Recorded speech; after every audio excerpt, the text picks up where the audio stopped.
Bom dia a todas as pessoas que estão aqui presentes. Agradeço, né, a participação de todos. Também a gente conseguiu fazer a transmissão online, então também agradeço as pessoas que estão aqui online, em nome da Coordenadoria da Rede de Bibliotecas. E aí eu gostaria de agradecer também a professora Susan, da própria GPQ, por ter dado apoio e participação aqui nesse evento, e o professor Sigmar de Mello Hold, que é professor da Unesp, e vai proferir uma palestra aqui para a gente. Tá bom? Obrigada. Gostaria de chamar a professora Susan para dar algumas palavrinhas.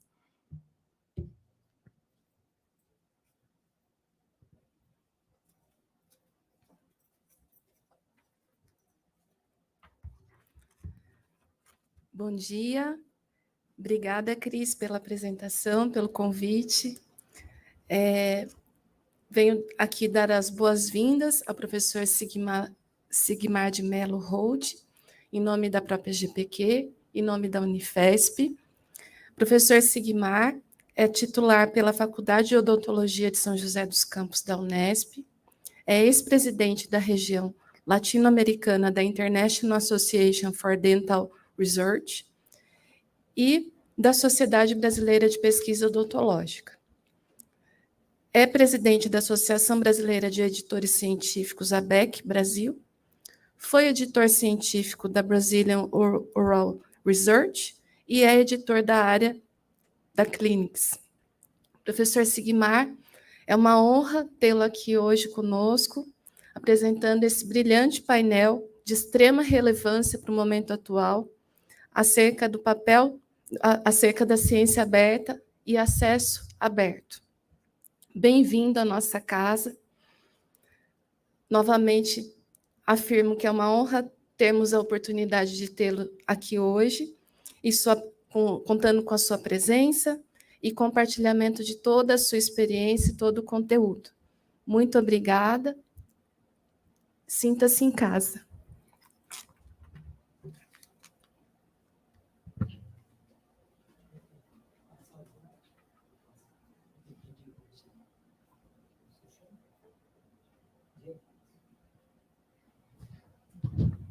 Aqui tá bom a posição, Diego? Para a câmera? Bom dia a todos. Em primeiro lugar, desculpe pelo horário, mas a culpa não foi minha, não, tá? Eu, 8:55, estava na porta do meu prédio aguardando para chegar aqui. Felizmente, houve um contratempo. É muito importante estar aqui participando dessa universidade, né? Uma das grandes universidades que nós temos no estado de São Paulo, e poder vir conversar com vocês um pouquinho sobre ciência aberta. Então, Diogo, toda vez que eu for te pedir para você passar, você já entenda, Diogo, por favor, passe, eu não vou ficar toda hora repetindo, por favor, e obrigado sempre, tá? Eu só vou já estar agradecendo por todos os slides. Pode passar para mim, então, primeiro? Ok, a gente vai conversar, embora a Eduarda tenha pedido para eu falar aquela frase que apareceu no início, vocês vão ver de quem é essa frase não é minha, né, é da professora Eva Mendes. A gente vai falar rapidamente com vocês, dar um panorama sobre ciência aberta na publicação científica e a importância da ciência aberta na publicação científica. Eduardo, as perguntas a gente faz no final ou pode fazer durante? Bom, então, como nós estamos, alguns estão presenciais aqui, se vocês quiserem interromper em algum momento, pode parar, tá? Não tem problema nenhum em relação a isso. Pode passar, por favor? Eu declaro não ter nenhum conflito de interesse com o conteúdo dessa apresentação. Eu sou editor, como a professora Susan disse, né? Eu sou editor de área da Clinics, da Faculdade de Medicina da USP, e também sou editor de área da Acta Cirúrgica Brasileira, da professora Edna Monteiro, que é aqui da Unifesp. Pode passar? Então, a professora Eva Mendes, ela escreveu um texto sobre ciência aberta, onde ela diz que a pesquisa é cada vez mais complexa, mais colaborativa, mais digital, por causa da internet. Uma coisa, Eduardo, eu vou deixar a apresentação, para você disponibilizar, porque eu coloco muitos links na minha apresentação, como vocês estão vendo embaixo. Então, eu vou deixar com a Eduarda, lógico, em PDF, né, para que vocês possam usar e disseminar para as pessoas. Assim, também vocês podem fotografar se quiserem alguma coisa, mas a apresentação fica à disposição para vocês. Já está no computador do Diego, é só ele salva em PDF depois para mim. Então, por causa da internet, ela é cada vez mais digital e cada vez mais baseada nos dados. E aí, eu já vou adiantar o final da minha aula, né? Em São Paulo, nós somos privilegiados porque nós temos a FAPESP, e a FAPESP dita algumas normas para a gente que a gente tem que seguir, óbvio, né? Porque eles nos financiam. E a FAPESP hoje exige que nós façamos um projeto um planejamento de gestão dos dados para os nossos projetos de pesquisa. Então, para o Estado de São Paulo, e isso eu tenho visto caminhando por esse Brasil, nós somos privilegiados nesse aspecto, porque a FAPESP nos obriga a ter. O CNPq já está começando a fazer isso, a CONFAP está começando a fazer isso com outras FAPs, mas a FAPESP ela é, mais uma vez, inovadora nesse aspecto. Tá?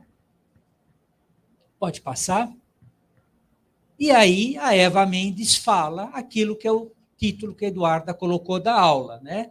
Que nós continuamos realizando, publicando, financiando e avaliando a pesquisa da mesma forma que no século passado.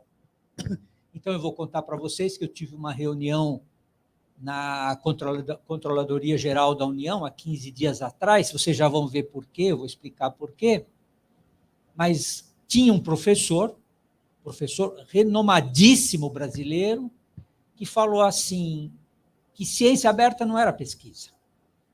Porque como é que você vai abrir os dados de uma patente?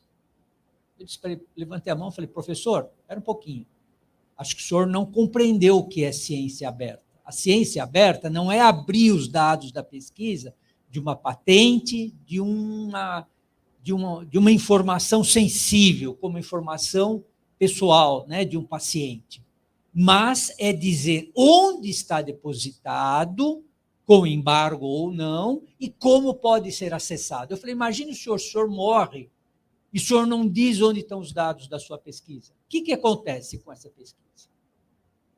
Então, eu acho que é aquela história, mudou-se a cabeça, tá? Ele está pensando no século passado. Aliás, eu fui treinado assim, né? Meu orientador de mestrado no ICB da USP falava para mim, olha, esconde seus dados, não mostra para ninguém para não copiarem sua pesquisa. Hoje eu tenho que ensinar diferente para os meus alunos de pós-graduação. Falo, não, vamos abrir os dados, vamos pôr no repositório da Unesp. Eu não sei, a Unifesp tem repositório também? Ótimo, ótimo. Bom, São Paulo, nesse ponto, é uma ilha de excelência, né? Pode passar. Então, eu vou começar mostrando para vocês, né, este simpático professor, né, professor Albert Bruce Sabin, que é o responsável pela vacina oral, né, contra a poliomielite. E por que eu apresento ele? Porque em 1957 ele publicou esse trabalho na JAMA, e aonde ele fez a vacina oral, né, ele fez todo o processo para a vacina oral e não quis patentear em seu nome nem para nenhuma empresa, porque ele disse que esta vacina deveria ficar para o bem da população, para melhorar a saúde da população. Então, em 1957, ele estava fazendo ciência aberta. Então, ciência aberta não é novidade, é somente o enfoque que a gente tem. E, infelizmente, eu tenho que dizer para vocês que no Brasil polio está voltando, porque nós tivemos 4 anos de negacionismo absurdo nesse país, né? E tem toda uma política contra vacinas. A gente vai falar sobre isso mais para frente também. Pode passar? Então, quando a gente fala de ciência aberta, nós estamos preparados para mudar? Nós gostamos de mudar? Não, o ser humano não gosta de mudar.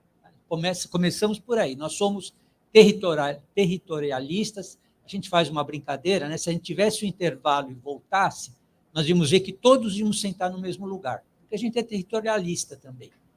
e a gente gosta de ter uma zona de conforto. Então, a gente não gosta de mudar, nenhum de nós gosta de mudar. Mas nós temos que estar preparados para mudar. Ainda mais quem faz ciência, né? Quem faz ciência, a gente não está sempre descobrindo coisas novas, então nós temos que adequar para as novas situações que estão ocorrendo e que o mundo digital nos traz. Pode. Mudar é complicado, mas acomodar é perecer. Pode passar, Diogo. Nós vamos ter que criar um novo hábito de trabalhar com ciência aberta, certo? E como diz o Mário Sérgio Cortella, né, se a cabeça ficou no passado e você não faz mudança, você está ficando velho, não de idade, de cabeça. Foi o que eu disse daquele professor. Como vai abrir os dados da patente? Não, ninguém vai abrir dados de patente, mas tem que saber onde vai estar depositado. Pode passar? Então, a professora Eva Mendes, ela também diz numa apresentação dela para a agência Foster, que para ter ciência aberta, precisa haver uma mudança cultural na cabeça dos cientistas. Pode passar? Para ter a mudança cultural, precisa dar um treinamento para os novos pesquisadores. Eles têm que aprender, eles têm que entender o que é ciência aberta. Porque qual é a primeira... Nós temos um problema, né? Eu já tive algumas discussões com o Alexander Kellner, o editor dos Anais da Academia Brasileira de Ciência e o diretor do Museu do Rio de Janeiro, né? Aquele que pegou fogo por falta de verba, né, para o museu, e que agora, felizmente, está abrindo, só que nós perdemos coisas que são irrecuperáveis, né, porque era mais importante dar verba para os deputados do que manter o Museu Nacional do Rio de Janeiro. Mas eu lembro isso, gente, porque nós não podemos esquecer, tá? Vão vir novas eleições daqui a pouco e a nossa memória é curta, a gente não pode esquecer. E aí, a gente vai educar os novos pesquisadores até que eles tenham aquilo que a Eva chama de atitude CC, que é ter convicção e confiança no conhecimento aberto. Porque você tem que conhecer e acreditar que isso realmente é bom para você. Pode passar?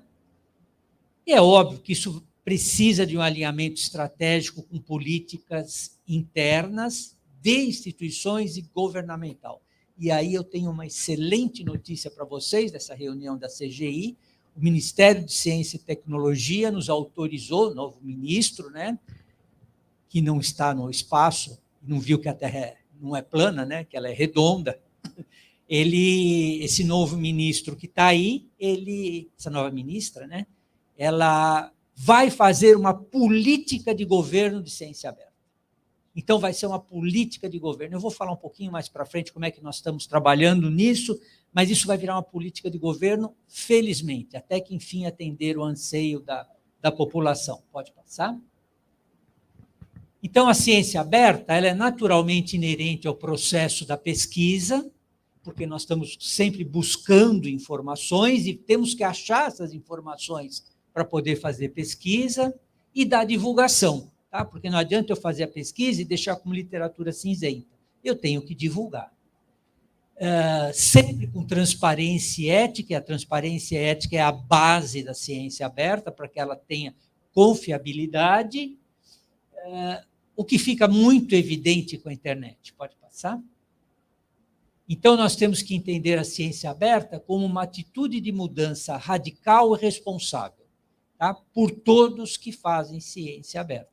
E aí eu vou falar uma coisa rapidinha, só me passando para vocês. Nós tivemos um exemplo da pandemia, né? A quantidade de fake news que passaram, que foram divulgadas, e que nós, da academia, nos omitimos. Nós tínhamos que ter falado, nós tínhamos que ter batido de frente. Nós somos os produtores de conhecimento, nós temos o conhecimento. E temos que combater fake news. Está mudando, graças a Deus, isso está mudando, e a gente está tendo posturas hoje maiores. É óbvio, eu entendo que nós fomos pressionados, nós tivemos pesquisadores que foram ameaçados, sua vida, sua família. Nós tivemos uma professora aqui de São Paulo que não aceitou ser ministra da Saúde por causa das ameaças que ela sofreu só pelo nome dela ter sido indicado, tá? Mas, enfim, nós temos que nos posicionar. Pode passar? Então, por que eu estou dizendo isso? Porque a ciência hoje necessita de novos modelos de divulgação. Nós não podemos mais fazer ciência e conversar só entre os nossos pares. Nós temos que conversar com a sociedade. Porque hoje, se você vai no médico e ele te dá um remédio, qual é a primeira coisa que você faz? Vai no santo Google e vai ver o que é o remédio. E a população faz isso, gente. Eu vou mostrar dados para vocês. Então, nós temos que nos comunicar com a sociedade. É obrigação da academia falar com a sociedade. Nós sabemos? Não. Nós temos que aprender. Nós vamos ter que ser treinados para isso por comunicadores científicos. Pode passar? Então, quanto mais aberta for a ciência, mais o conhecimento se desenvolve. Pode passar? Então, está aqui esse trabalho do Hicks de 2022, né, da PLOS, onde ele estudou comentários de 1,6 milhões de downloads de documentos em acesso aberto na Academia Nacional de Ciências, Engenharia e Medicina dos Estados Unidos.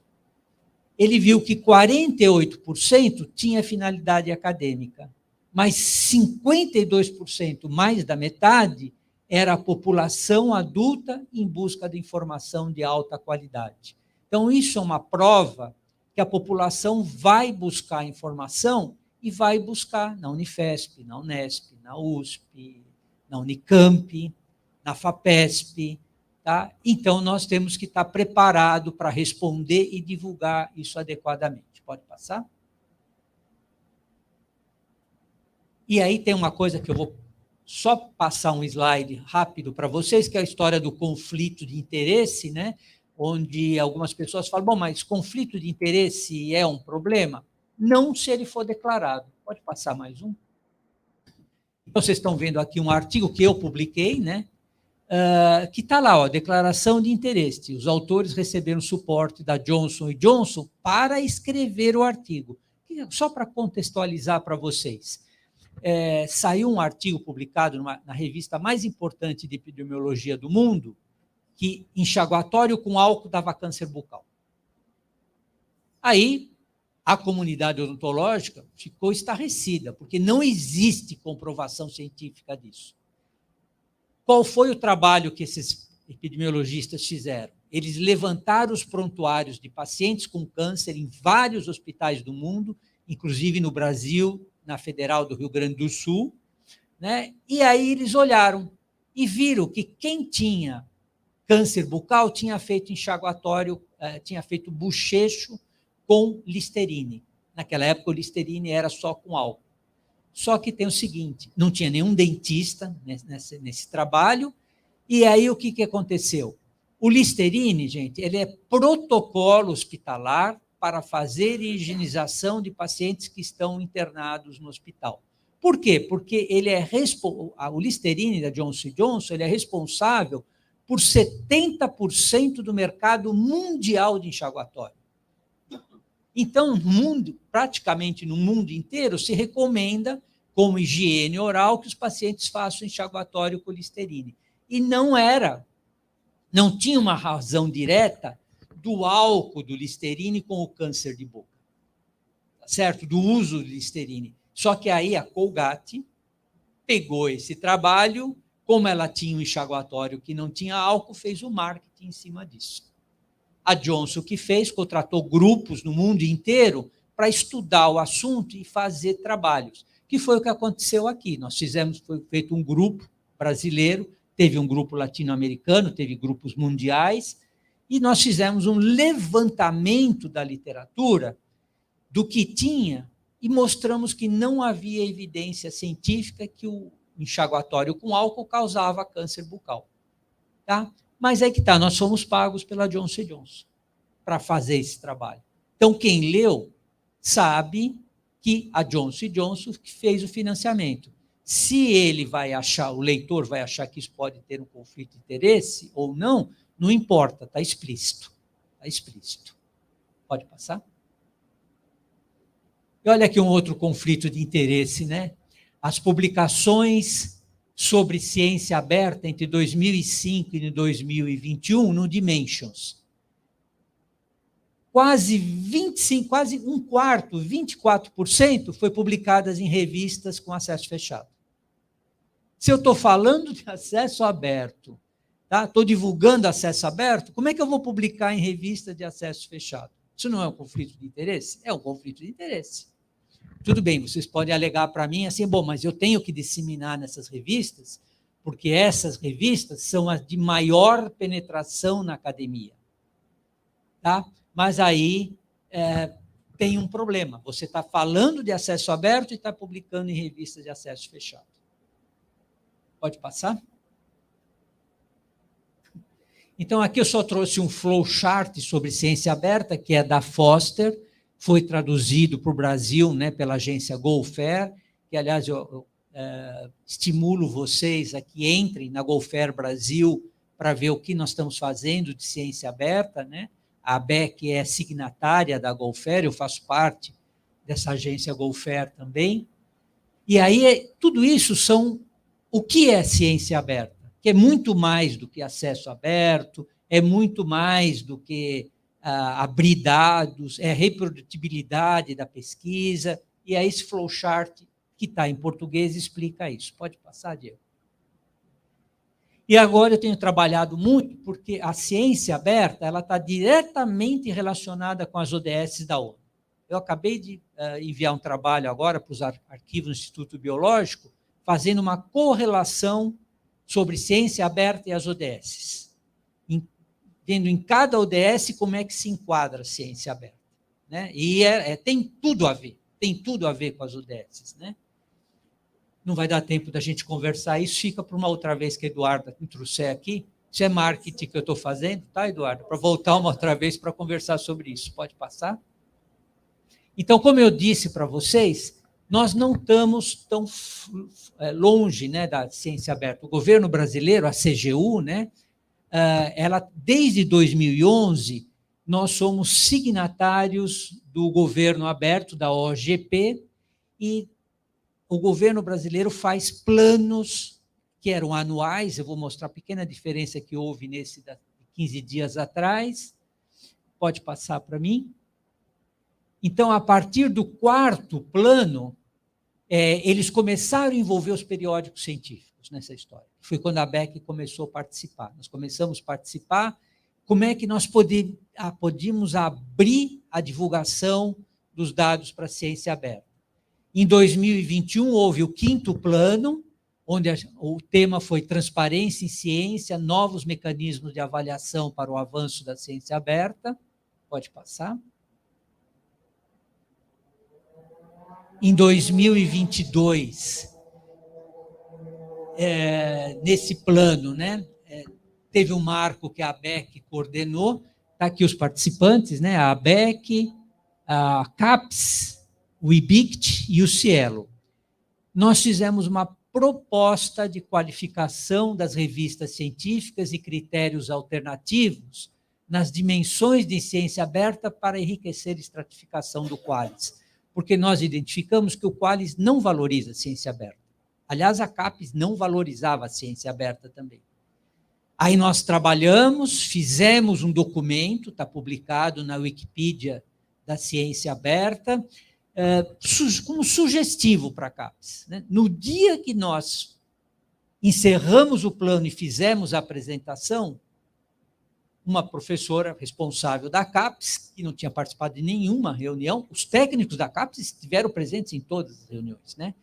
No último dia, ela foi e falou, isso aí ainda não é bem o que a CAPES quer, nós vamos estudar melhor isso. Ou seja, teve todo um grupo que trabalhou mais de um ano nisso, e ela, numa fala simples, ela detonou o processo. Eu tinha vontade de falar para o diretor da CGU que estava lá, falar, escuta, o que nós fizemos aqui todo esse tempo que nós estamos trabalhando aqui, se ela não tem interesse? Por isso que esse ano vai ser política de governo. Então, não vai poder mais falar e quem coordena este ano é o Ministério de Ciência e Tecnologia. E o Ministério da Educação está sendo obrigado a participar, porque a CAPES é do MEC, não é de Ciência e Tecnologia. Então, agora vai sair se tudo correr bem, uma política de governo. Pode passar?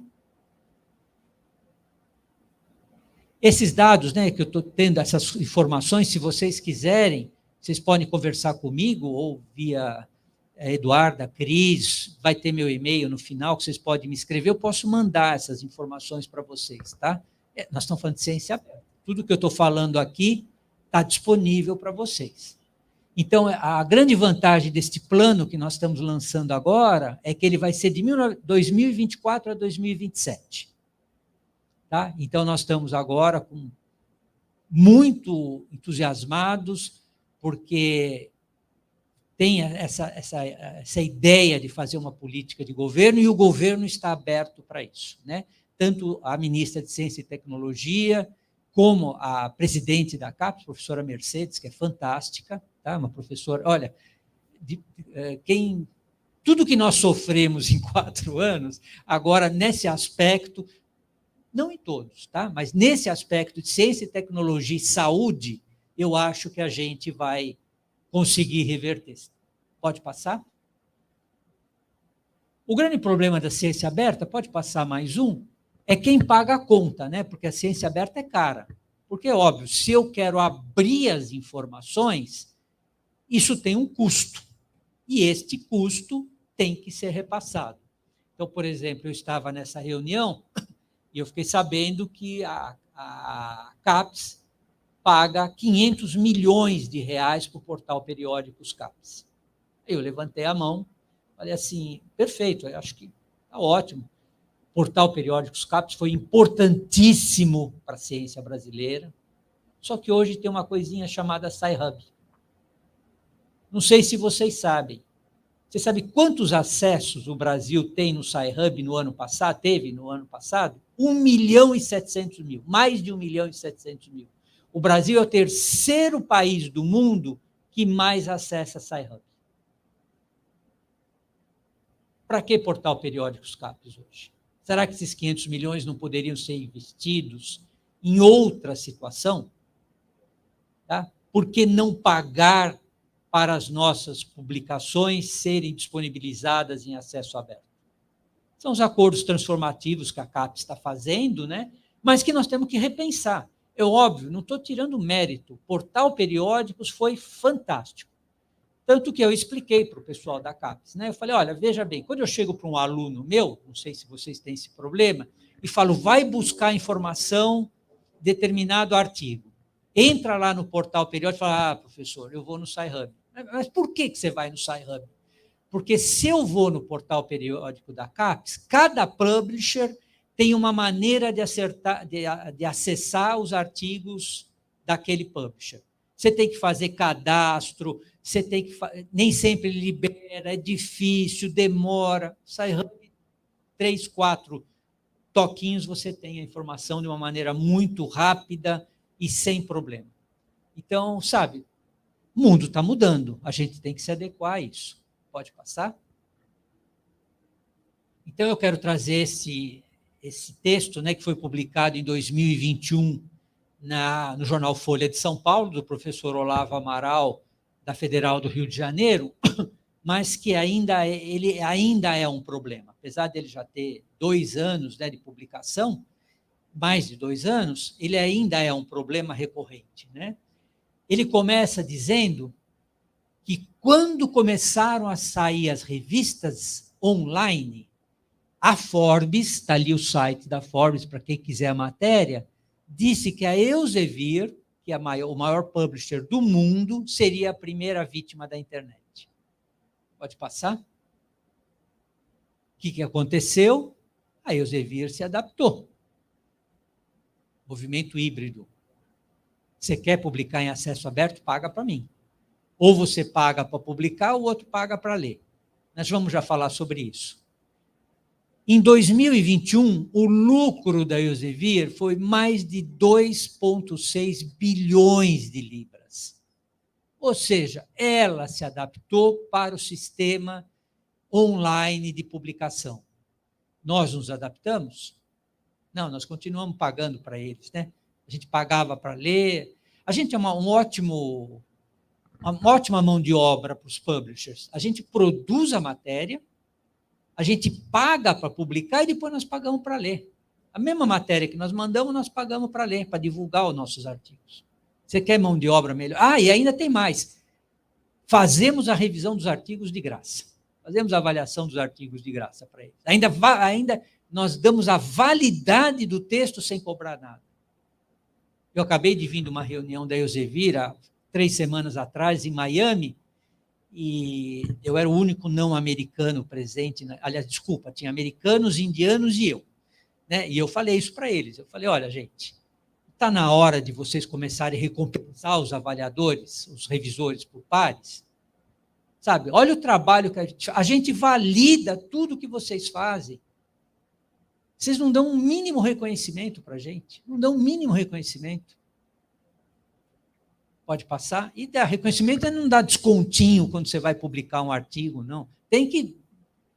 Para vocês terem uma ideia, quando a editora da Lancet esteve no Brasil, né, a Lancet tem fator de impacto superior a 100 só. Né? Quando se falou do problema de revisão por pares, porque isso é a pergunta clássica quando se reúne editores. Como é que você resolve o problema de revisão por pares? Todos nós temos problema. A Sabine Kleinert, editora Lancet, virou e falou, não, eu não tenho problema. Tinha um auditório, 400 pessoas, né? Foi a primeira reunião do COPE que houve no Brasil, e aí deu aquele na plateia. Aí falou, sério, espera um pouquinho, Sabine, como você não tem problema? Não, falou, porque para mim é muito simples, nós pagamos o processo de revisão. Se você não fizer em 48 horas, eu pego outro, e você não recebe. Ainda eu brinquei com ela, eu falei, olha, para ser revisor da Lancet, eu faria de graça. Só para pôr no meu currículo que eu sou revisor Lancet. E nem assim ela me convidou, depois para ser revisor Lancet. Mas eu faria de graça para pôr no meu currículo. Importante. Nossa, imagine, revisor da Lancet. Né? Super legal. Mas ela não tem problema, porque ela paga. E tem mais, sabe uma coisa que ela me falou? Não importa a linguagem do texto que chega para mim avaliar. Eu tenho alguns editores que fazem a primeira avaliação, se o assunto interessa, eu reescrevo o artigo para publicar na Lancet. Eu reescrevo o artigo na linguagem correta. Me interessa o assunto, não a linguagem. Eu estou cansado de resolver. Aliás, está saindo uma matéria minha no Pesquisa FAPESP desse mês agora, né? Eu fiz com o Fabrício Marques, de uma brincadeira da história do multilinguismo, né? Cansado de receber seu inglês não é nativo. Eu acho que não é nativo, sou brasileiro. Nós vamos falar de inglês nativo daqui a pouco. Nunca vai ser nativo. Tá, mas eu cansei de receber. Eu entendo os editores, tá? Você precisa ter um índice de rejeição superior a 60%, 70%. Tá? O inglês não correto é o primeiro corte que você faz. Mas veja, a política da Lancet é diferente. Interessa o assunto. Se o assunto é bom, ela corrige o texto. Aliás, a Lancet reescreve todos os textos para manter a mesma linguagem. Tá? Então, isso é normal da Lancet. Mas é uma potência, né? É uma potência. Bom, e aí o Olavo diz, né, que nós que garantimos a reputação desses grandes publishers, né? E que a consequência é uma economia de prestígio que permite às grandes revistas cobrarem o que elas bem entendem, além de obterem mão de obra gratuita de cientistas ansiosos por associarem suas marcas como revisores ou editores. Pode passar, Diogo, eu acabei de dizer para vocês que para a Lancet eu faria de graça, né? Óbvio, é óbvio que para mim é importante. Aí nós temos que escolher entre duas alternativas eticamente questionáveis. Ou deixar os nossos trabalhos serem bloqueados, sob embargo, para que outros paguem para ler, ou usar os escassos recursos que nós temos de pesquisas para publicar em acesso aberto. Pode passar? Pode passar mais um. Esse é um editorial do Kellner, né, dos Anais da Academia Brasileira de Ciências, que ele fala o seguinte: o quanto um periódico cobra de APC, que é taxa de publicação, passa a ser um fator a considerar no processo de tomada de decisão na escolha do periódico.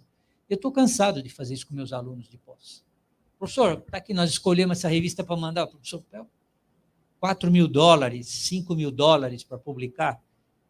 Não temos verba para isso. A Unesp nos dá um auxílio de publicação, eu posso pedir 2 auxílios de publicação por ano, mas dentro de um limite. O excesso eu tenho que pagar do meu bolso. Eu estou cansado de fazer vaquinha com meus alunos, meus assistentes, para a gente publicar um artigo. Então, isso passa a ser um motivo para eu escolher a revista. Olha, vou escolher aquelas revistas que são de acesso diamante, ou vou, como faço muitas vezes, pedir para me isentar do APC. E eu consigo muitas vezes, tá? Eu escrevo, conto a historinha, mostro a Unesp, falo para eles da Unesp, e muitas vezes eu consigo que eles me isentem da taxa de APC. Eu acho que não custa pedir, não custa pedir. Pode passar? Então, aí a Lilian Caló, né, que era da Biremiopas, né, ela acabou de sair esse ano da Biremiopas, se aposentou da Biremiopas. Ela escreveu uma publicação no blog do Cielo, que eu aconselho vocês a assinarem, é gratuito, ler, tem muitas informações importantíssimas sobre publicação científica, pode passar? E ela diz que o APC virou um modelo de negócio para os publishers. Nós já sabemos disso, né? Isso já está bem claro. Mas ela fez um estudo que essas taxas de APC elas são reajustadas sempre acima da inflação. E ela analisa um artigo de uns pesquisadores alemães que mostra que 50% da taxa de APC que nos é cobrado é lucro da empresa, além dos 30% de lucro que tem no 50% inicial. Porque a empresa faz um cálculo de quanto custa para editar um artigo, coloca 30% de lucro dentro desse custo. Em cima deste valor, ela coloca mais 50%, que é um lucro extra dela. Então, é um oversize do que eles ganham para a publicação. Eles só ganham, eles não saem. Parece banco.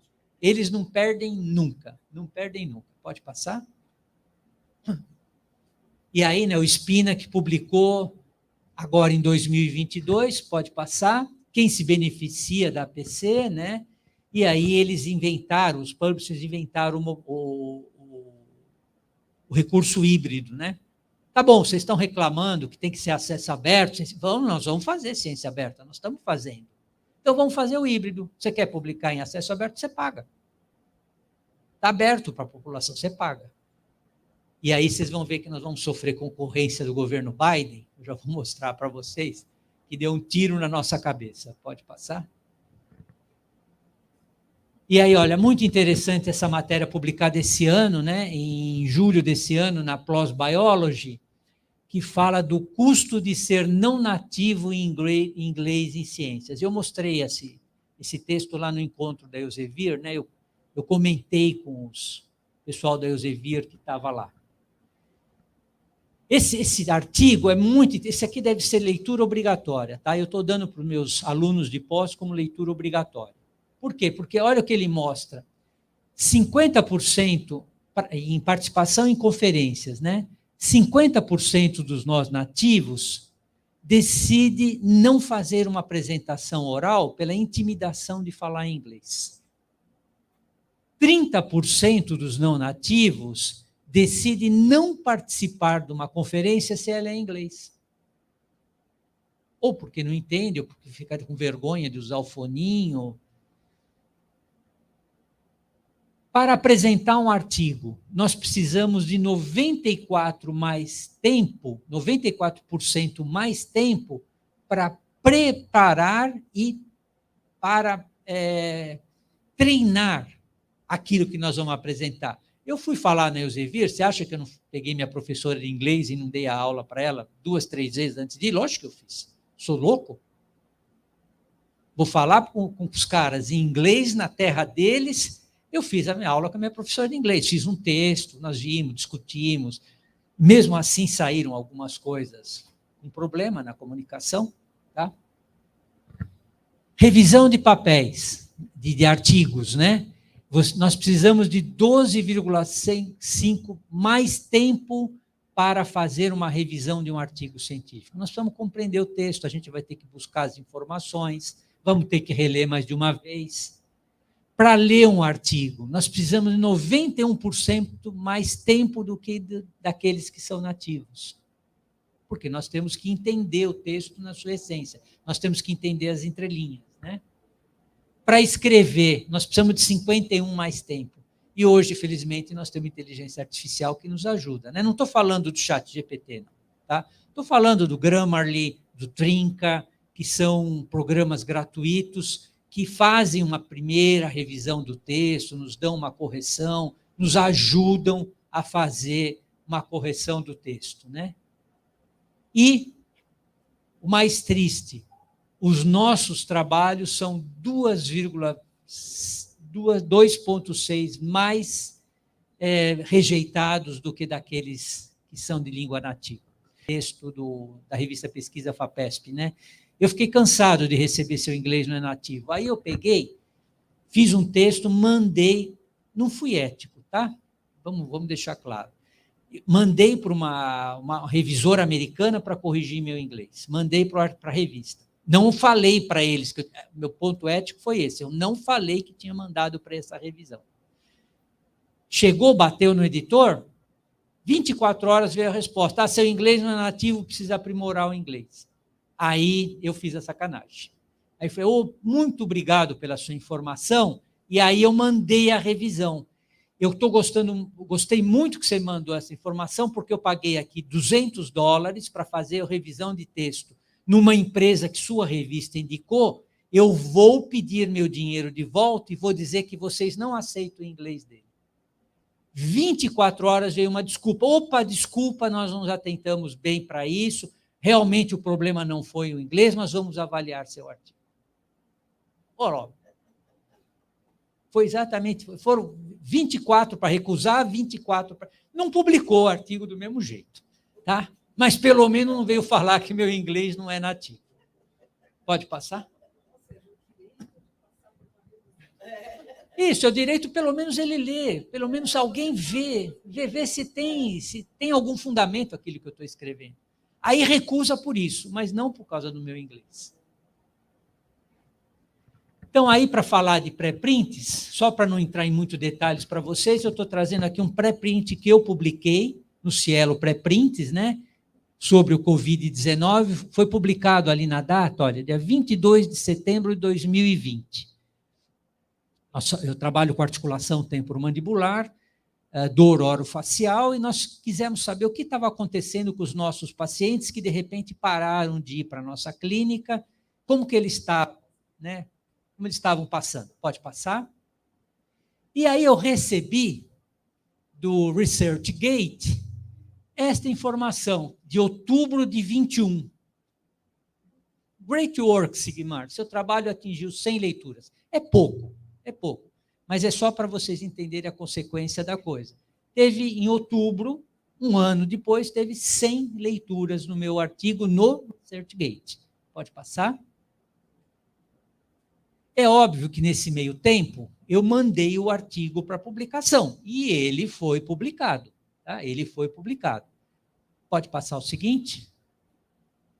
Só que aí eu vou mostrar para vocês a história. Olha, ele foi recebido pela revista. Porque aí aconteceu o seguinte, só uma prévia.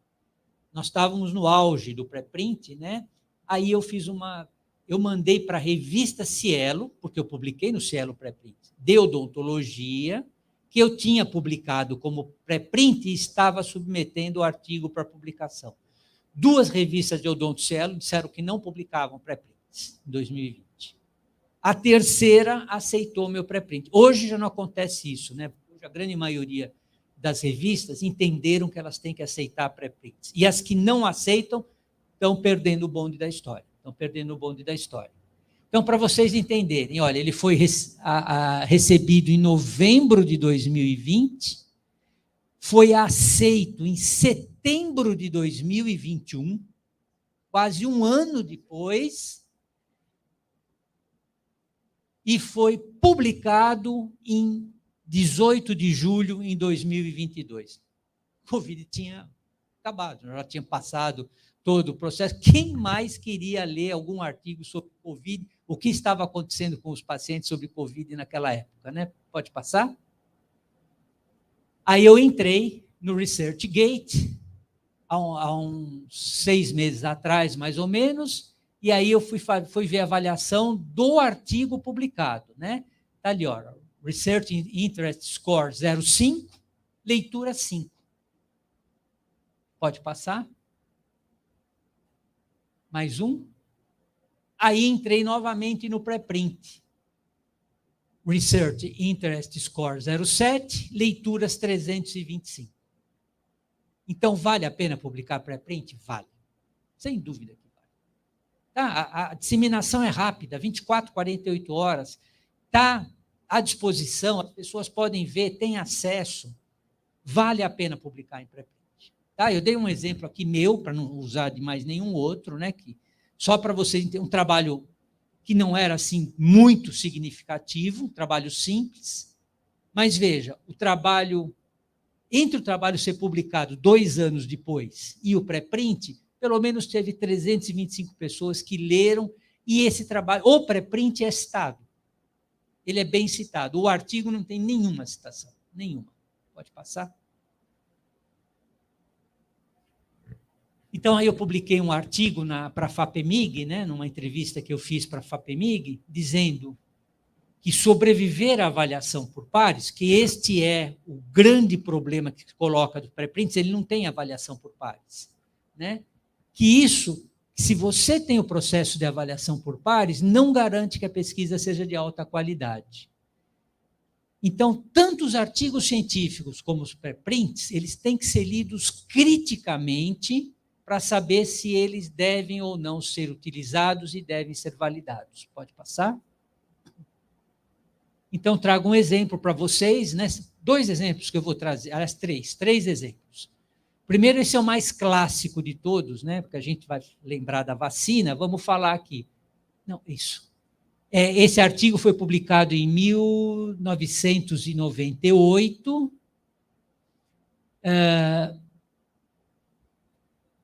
Isso, 1998, falando do uso da vacina. Desculpe, gente, só o Diogo deu um toque ali e me desconcentrou. Tá? Então, olha, esse artigo foi publicado na Lancet e vocês olham ali no texto, está lá, retracted. Esse artigo foi retratado. Porque não se despublica o que foi publicado, tá? Não se despublica. Você colocou, publicou, acabou. Se está errado, tem que retratar. Agora, passa o seguinte, Diogo, por favor. Então, aqui, o que era esse artigo do Wakefield? Que eles publicaram que 12 crianças desenvolveram comportamento autista e vincularam a vacina tríplice. Tá? Esse artigo, depois que ele saiu, causou uma grande comoção, foi retratado, o Wakefield perdeu o CRM dele nos Estados Unidos por causa desse artigo. Isso é um problema sério. Lá as coisas são sérias. Escreveu uma bobagem, você tem punição. Aqui, mas lá acontece. Ele perdeu o CRM dele, a capacidade de exercer a medicina lá. Só que, nos Estados Unidos, até hoje, os apologistas contra a vacina usam este artigo para dizer que a vacina causa autismo, então que não deve vacinar as crianças, porque a vacinação é um problema nos Estados Unidos. E eles usam esse artigo. Só que esse artigo foi retratado e a população não sabe o que é retratação e aceita o artigo. Foi publicado na Lancet, né? Pode passar? Outro exemplo, né? Mais recente, cloroquina. Não vou entrar porque isso está muito recente para nós, pode passar. Foi publicado na Lancet, na New England, foi retratado, mas teve uma repercussão importante. Em setembro de 2020, todos os editores Lancet lançaram um editorial onde eles falam Learning from a Retraction. Pode passar mais um?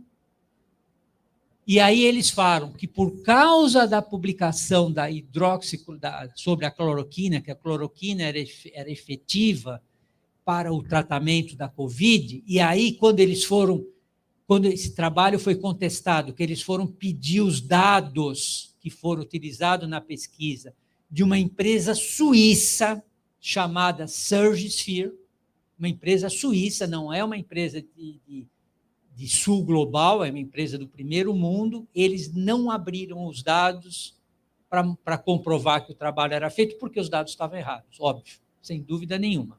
Né? Aí eles falaram que, a partir daquela data, para você publicar um artigo na Lancet, você tinha que assinar a veracidade dos dados e mostrar como é que esses dados podiam ser verificados. Então, eles aprenderam com o erro do artigo. Pode passar? E aí, o meu último exemplo, né, da revista Vaccines, 2021, pode passar? O que aconteceu? Dia 24 de junho de 2021, uma revista totalmente aberta, publicou um artigo relatando 3 mortes causadas pela vacina Oxford-AstraZeneca. 3 mortes. No dia seguinte, os editores falaram com o editor-chefe que aquele artigo estava errado, que ele não devia ter sido publicado. O editor-chefe se calou. 6 editores associados pediram demissão da revista. No dia 28 de junho, depois da demissão e da pressão do publisher, o editor publicou uma expressão de preocupação. Sabe o que é uma expressão de preocupação? É um recurso que os editores têm. Se o artigo receber uma denúncia, não importa de quem, se é de um leitor, de um revisor, de uma instituição, ele tem que pôr uma expressão de preocupação dizendo que aquele artigo está sob sobre verificação, porque isso salvaguarda a confiabilidade da revista e o editor. Aí, no dia 1º de julho, a Science relatou, porque é óbvio que esses editores são editores de renomes, pressionaram a Science para publicar na newsletter o que estava acontecendo na vacina. No dia 2 de julho, o artigo foi retratado. Veja que o processo durou 6, 8 dias, foi um processo bastante curto, mas olha o estrago que causou. Editores pediram demissão, a revista perdeu credibilidade e, o mais importante, o editor perdeu credibilidade. Pode passar? Então, como eu disse para vocês, né, o processo de avaliação por pares, ele não garante a confiabilidade, ele valida o artigo, mas ele não garante que o artigo está correto. Então, por que não ler pré-print também? Por que não ler pré-print? Pode passar? E os tipos de revisão, né, tem aqueles revisores sugeridos pelo editor, pelo autor ou por empresas. Pode passar? Não vou discutir isso porque não vai dar tempo. Mas eu quero só mostrar esse artigo para vocês, publicado no JAMA em 2006, extremamente interessante, em que eles avaliaram as avaliações feitas pelos revisores indicados pelo autor e aqueles indicados pelos editores. Pode passar? Então, o que eles notaram? Que não havia diferença na qualidade. Tá? Tanto faz ser indicado pelo autor como pelo revisor, como pelo editor, a qualidade era a mesma. Mas eles viram o seguinte, que os indicados pelo autor recomendam mais, pode passar, e pelos editores recomendam menos. Mas sabe qual é a conclusão que ele chega? Porque o autor conhece o assunto da pesquisa que ele está fazendo. Então, ele indica pessoas que entendem o assunto daquela publicação. Então, é legal pedir revisor para o autor? Lógico que é. Porque o editor não é um experto em todos os assuntos. Às vezes, ele indica revisores que não conhecem o assunto. Eu mandei um artigo para a revista mais importante de ortodontia do mundo. Eu mandei um artigo, sabe aqueles alinhadores invisíveis que está na moda hoje, Invisalign, essas coisas? Eu fiz um artigo com meus alunos de iniciação científica que eu comprovei que esses alinhadores precisam ser higienizados porque eles são campo de proliferação para estreptococcus e cândida. Então, precisa colocar em uma solução para higienizar esses alinhadores. Mandei para a revista mais importante de ortodontia do mundo. Sabe o que o revisor falou para mim? Olha, eu vou recusar esse artigo porque eu não entendo de microbiologia.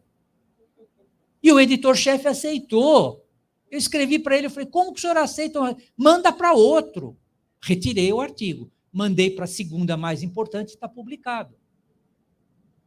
Mas por quê? Olha a cabeça desse revisor. Ele não foi nem inteligente para dizer, olha, eu prefiro não avaliar porque esse assunto não é do meu conhecimento. Não, eu não entendo, ele não entende microbiologia.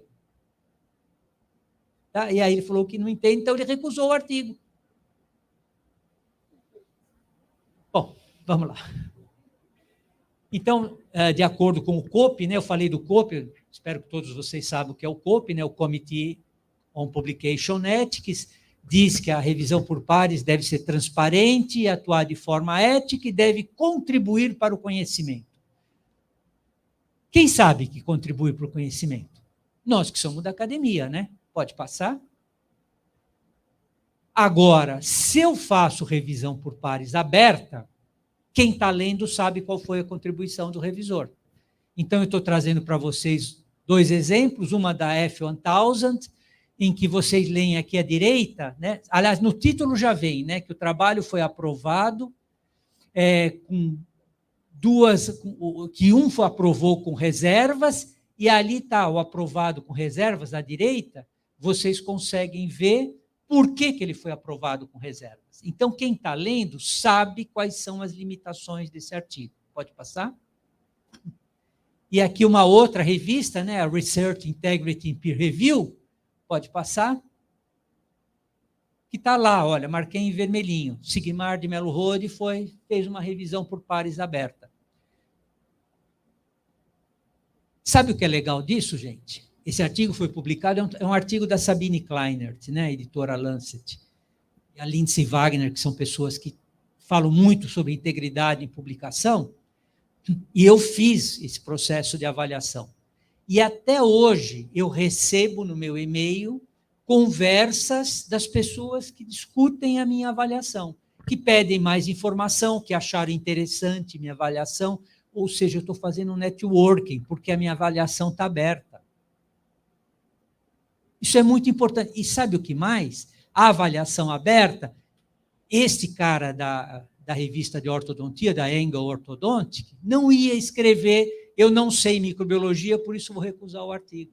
Porque isso depõe contra ele. Mas se está tudo fechado, quem fica sabendo disso? O autor, o editor e ele. Se está aberto, ele jamais escreveria uma coisa dessa. Então, a revisão por pares aberta, ela melhora a qualidade da ciência. E nós temos que parar de pensar que isto pode ser uma agressão pessoal. Tá? Nós temos sangue latino, nosso sangue ferve.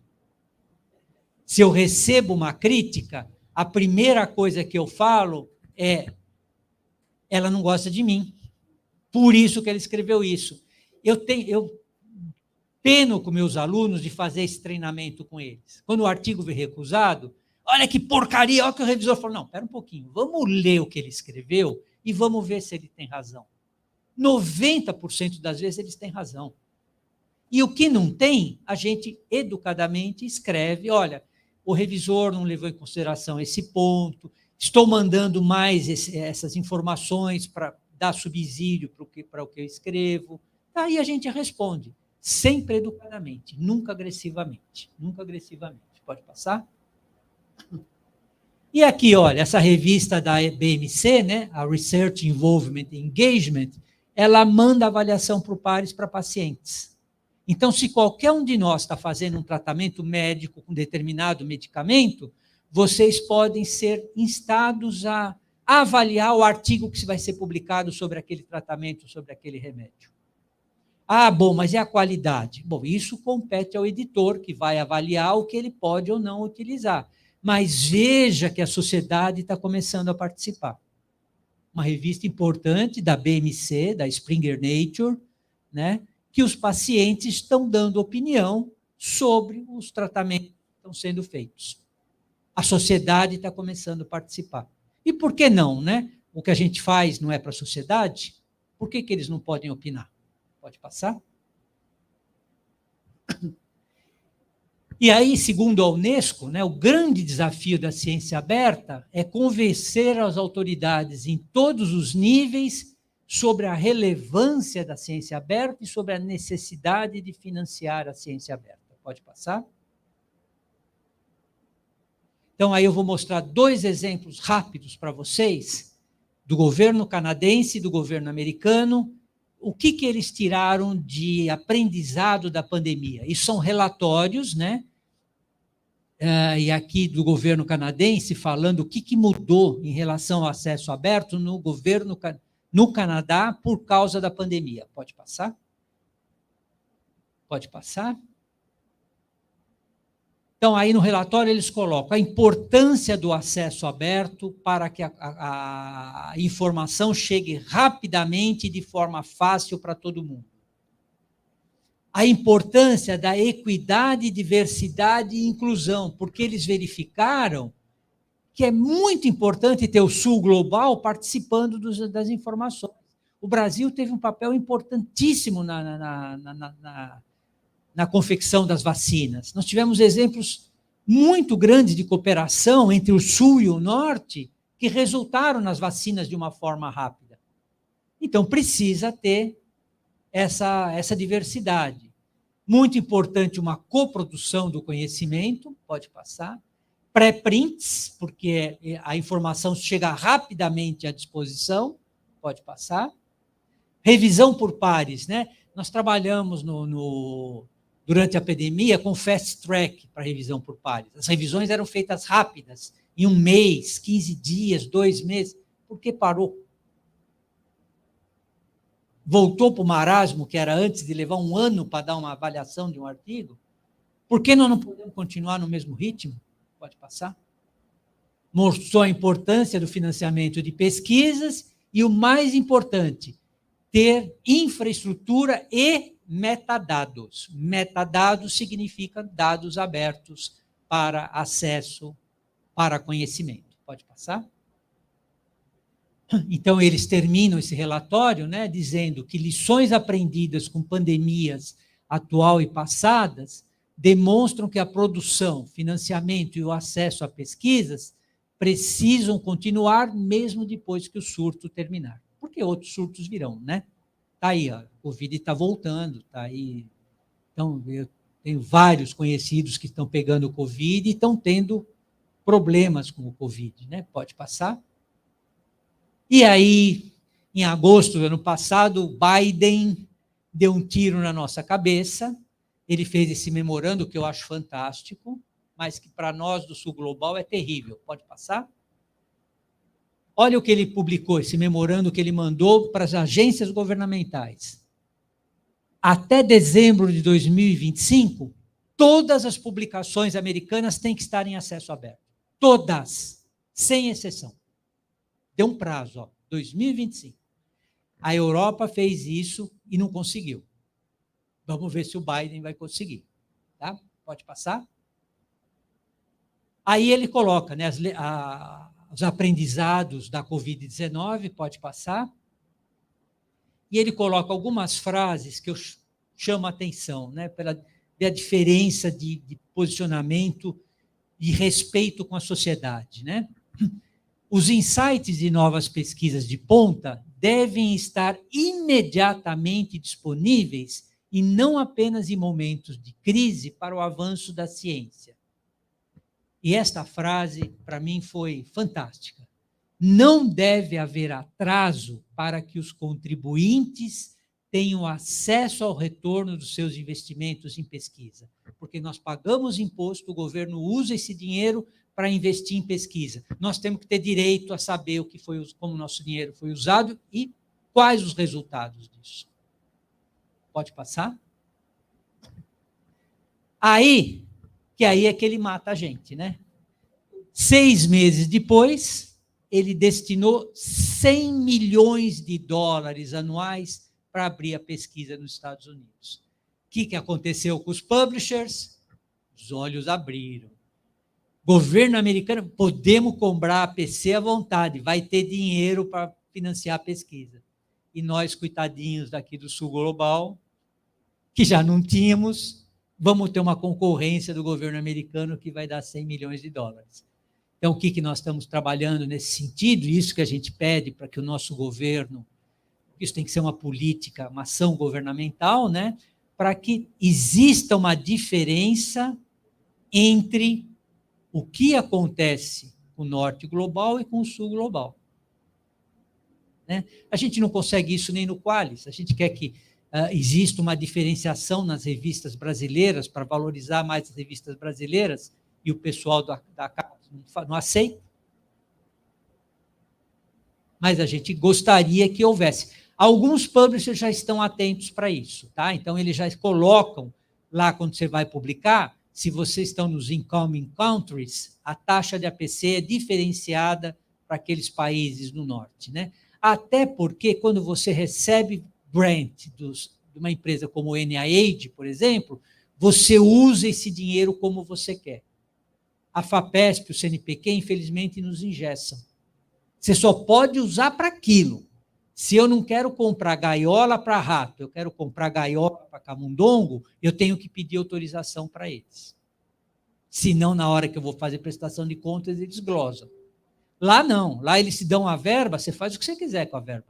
Se eu quiser contratar pesquisador para trabalhar comigo, se eu quiser ir participar do evento, desde que eu justifique, esteja relacionado com o projeto, você pode usar. Isso ainda é um defeito da nossa agência de fomento. Pode passar? E aí nós temos aquela situação, né, da dificuldade de avaliação em ciência aberta.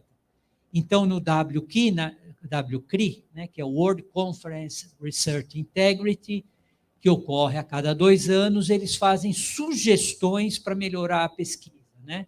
Então, aqui está em Hong Kong, né, os princípios de Hong Kong, que falam como você deve avaliar os pesquisadores de ciência aberta. Nós traduzimos para o português, né? A Sônia Vasconcelos, da Federal do Rio de Janeiro, a Carme Penido, da Fiocruz, e eu, traduzimos com autorização do David Moore, traduzimos esses princípios para o português, e ele está publicado na página da ABEC, de graça para quem quiser. Pode passar? E nesta conferência do ano passado, que foi na África do Sul, né? Pode passar? Saiu aquele famoso editorial da Nature sobre pesquisa helicóptero. Pode passar? Que diz que as revistas hoje estão começando a cobrar isso. Se você está usando algum medicamento ou alguma substância de algum país em desenvolvimento, e na hora que você vai publicar o artigo, não tem a participação de um pesquisador daquele país, as revistas querem saber por quê.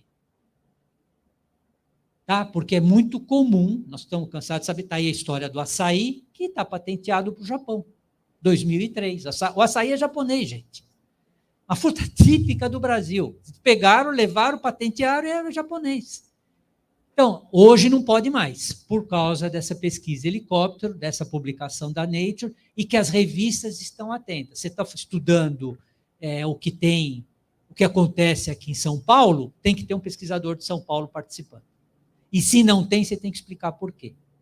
Para as revistas mais importantes estão levando isso em consideração. Pode passar? Então, é óbvio que os dados disponibilizados devem ser tão abertos quanto possível, e tão fechados quanto necessário. Pode passar? E nem todos os dados precisam estar totalmente disponíveis, mas é preciso informar onde estão depositados e, se for preciso, consultá-los. E aí, gente, não vale pendrive, não vale computador e não vale nuvem, porque isso são dados que se perdem. Eu acabei de falar, o Diogo falou, você não trouxe sua apresentação em pendrive? Eu fui salvar ontem à noite no pendrive, meu pendrive deu um bug lá, eu não consegui salvar. Eu nem sei o que tinha lá agora, eu tenho que tentar ver se eu recupero o que estava lá dentro. Eu perdi o que está lá dentro, porque eles pedem para formatar o pendrive. Isso vale para computador e vale para nuvem também. Então, quando eu falo, aí é aquela conversa que eu tive com aquele professor no início, quando o senhor fala da patente, em que repositório está depositado? Um repositório que garante aqueles dados estão informados. E aí nós entramos numa nova discussão, por que nós temos que guardar nossos dados em repositórios internacionais? Nós temos que guardar em repositórios brasileiros, porque a produção brasileira feita no Brasil tem que estar guardada aqui no Brasil. Então, nós temos que estimular para que todas as instituições tenham repositórios. Pode passar? Pode passar, eu não vou falar aqui, eu vou deixar para vocês, são só algumas coisas que podem ser abertas em dados. Pode passar, Diogo? Como penúltimo assunto, né, só essa matéria publicada no jornal da USP, em setembro de 2022, do Vanderlei John, professor da Poli, onde ele fala que, sem investir na transformação do conhecimento e inovação, a universidade falha com sua responsabilidade social. Pode passar? Aí ele diz o seguinte, não esqueçam que nessa época que saiu esse artigo, eles estavam tirando dinheiro da ciência e tecnologia para dar para os deputados fazerem sua política. Foi bem nessa época, né? E aí ele escreveu o seguinte, a cada crise financeira do Estado brasileiro, nós da academia temos sido forçados a defender os investimentos públicos em pesquisa, que é objeto de disputa de outros setores. Pode passar?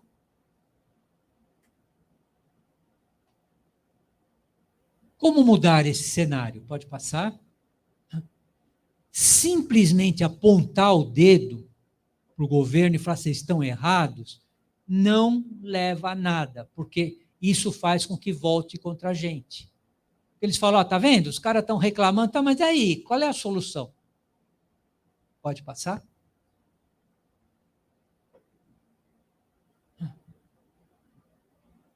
Sugestões.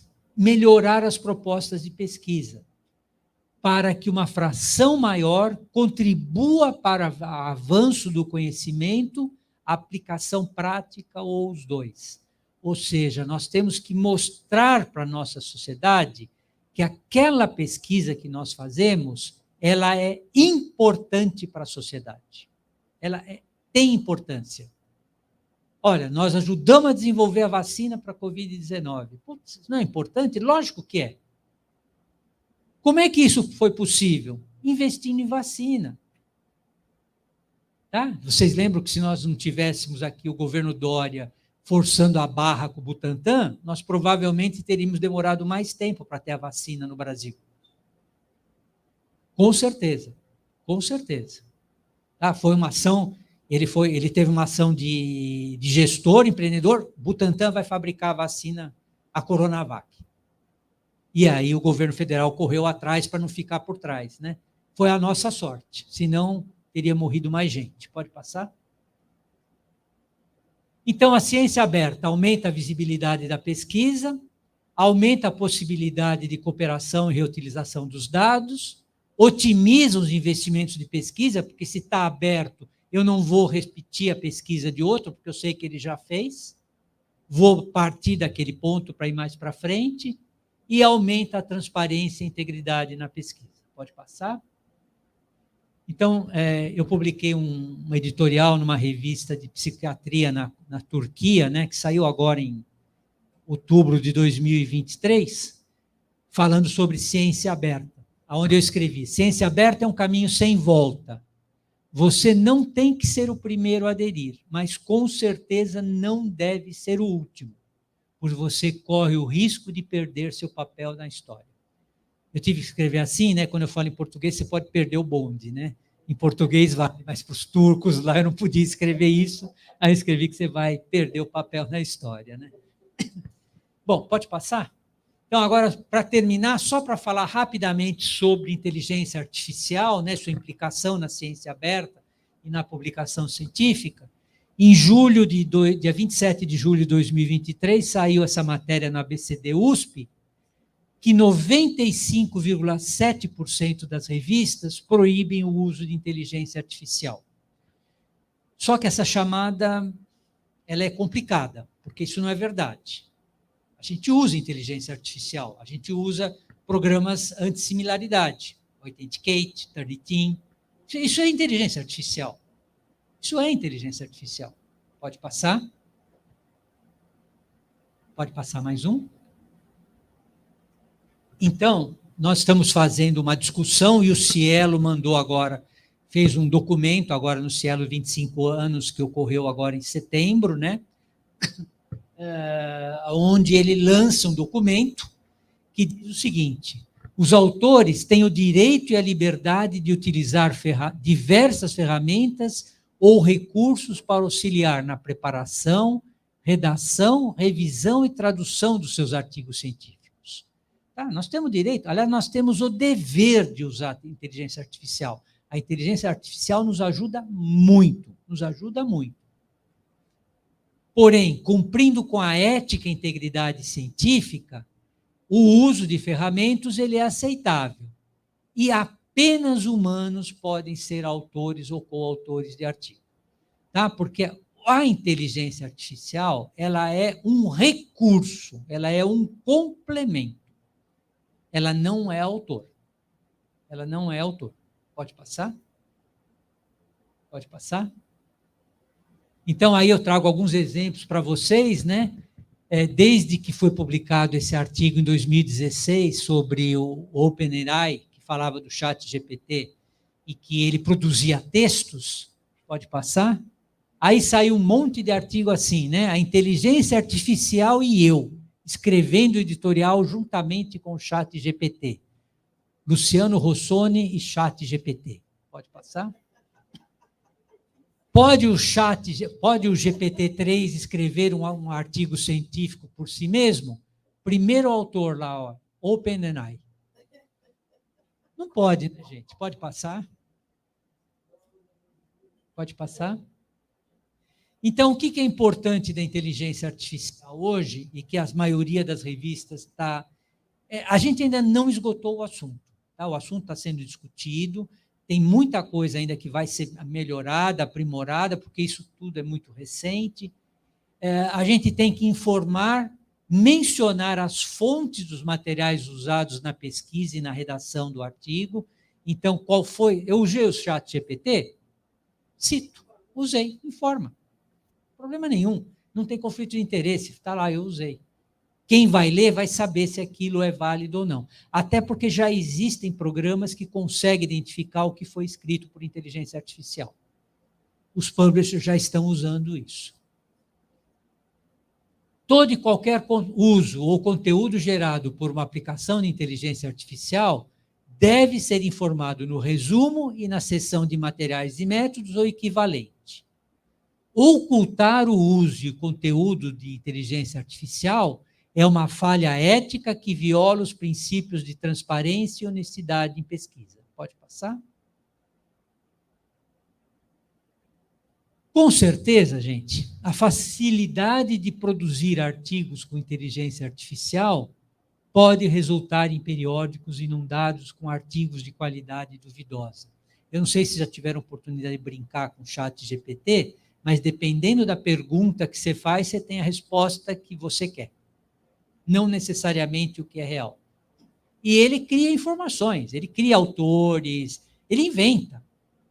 Ele vai buscar o que tem e inventa. Então, não é confiável. Né? Agora, uma informação cultura inútil para vocês. Você sabe que o ChatGPT funciona em Klingon? Vocês podem pedir para eles traduzir um texto para Klingon ou conversar com ele em Klingon e ele responde. Sabe por quê? Quem fez o ChatGPT são nerds que gostam de Star Trek. E Klingon é uma raça do universo Star Trek, para quem assiste Big Bang Theory, que eles brincam, né? Tem o Sheldon quer fazer o casamento de um deles lá em Klingon, tem uma briga sobre isso, eles conversam em Klingon. Eu sou um trekker, tá? Eu vou falar isso porque eu sou um trekker, né? Então, eu tenho uma revista do Nova Geração totalmente em Klingon. Vai falar, eu sei ler? Não, não sei, mas eu tenho. Está lá, eu guardo na minha estante lá com todo o prazer. Agora, com o ChatGPT, eu já posso até começar a dar para ele que ele vai traduzir para mim. Tá? Então, assim, são novidades que estão chegando e que a gente tem que usar. A gente tem que usar. Pode passar? Então, para terminar, eu trago uma frase do Karnal, né? Eu adoro o Karnal, eu leio as colunas dele toda quarta e domingo no estado de São Paulo. Às vezes ele escreve na revista da Gol, eu estou viajando, eu vejo lá, pego os textos, né? E ele escreveu sobre o que é o ponto sem retorno. Ele estava falando o que significa ponto sem retorno. E aí ele diz que trata-se de um gesto que contém tanta energia que cria um efeito impossível de ser detido. É irreversível. E aí ele usa alguns exemplos, né? Quando o fantasma está cantando com a Christine no Sena, embaixo da ópera, que eles falam do seu amor, do seu relacionamento, que aquilo é um ponto sem retorno. Ou quando o Dante chega nas portas do inferno, que ele sabe que se ele cruzar aquela porta, ele não consegue mais voltar para trás. Isso são pontos sem retorno, né?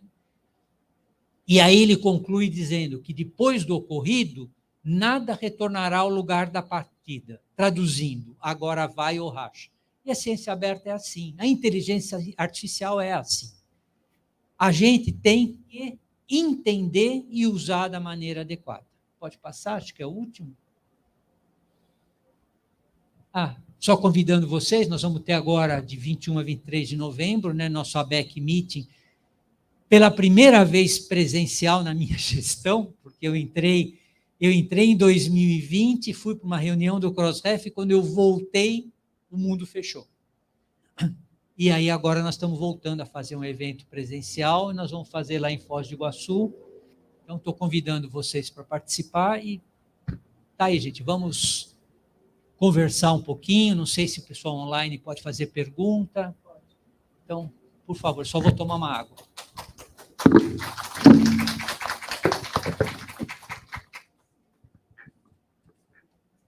Tem perguntas aí?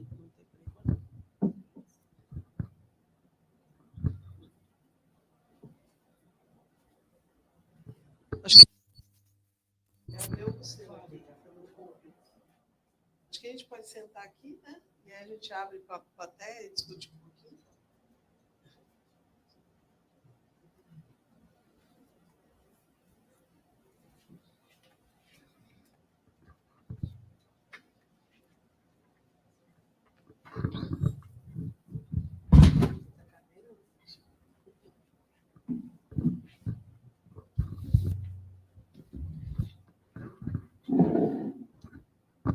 Então, gostaria de agradecer aqueles que vieram presencialmente e aqueles que estão online também, mas quero agradecer ao professor Sigmar, que veio aqui nos estimular, né, a essa comunidade toda a discutir mais sobre a questão do acesso aberto, né, de não ter medo, né, de falar, como o senhor falou aqui, abertamente, de vários pontos que muitos de nós, professores, e também técnicos envolvidos na pesquisa têm dúvidas, né? Tem sido aqui para a gente uma jornada na coordenadoria da Rede de Bibliotecas, desde que nós começamos esse trabalho há 10 anos, em implantar um repositório, né, institucional e de dados. E quero aqui até agradecer publicamente à Unesp, que nos deu muito incentivo no nosso início, porque eles já tinham o know-how, e como filha unespiana, né, eu fui lá buscar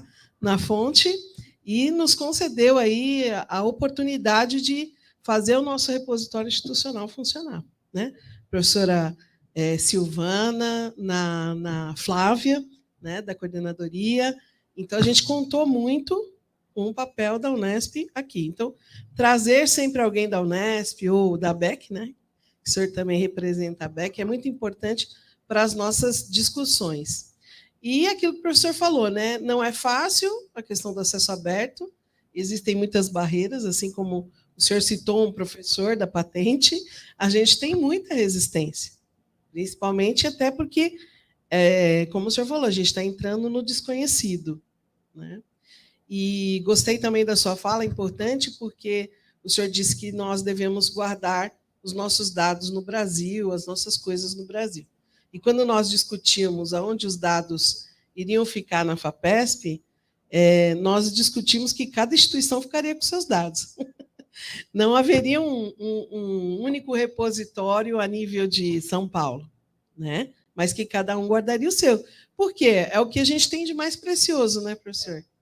Então, aquilo que é precioso, a gente guarda, mas não pode ser embaixo do colchão.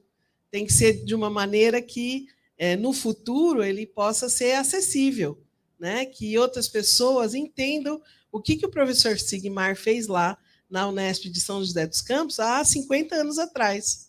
Por quê? Porque os dados dele vai estar lá, a pesquisa dele vai estar lá, a história dele vai estar lá. Né? E o que acontece hoje é que nós não tínhamos a prática nem de registrar nas nuvens, quanto mais, né, nos dados. Então, tem sido um grande desafio aqui na Unifesp. Né?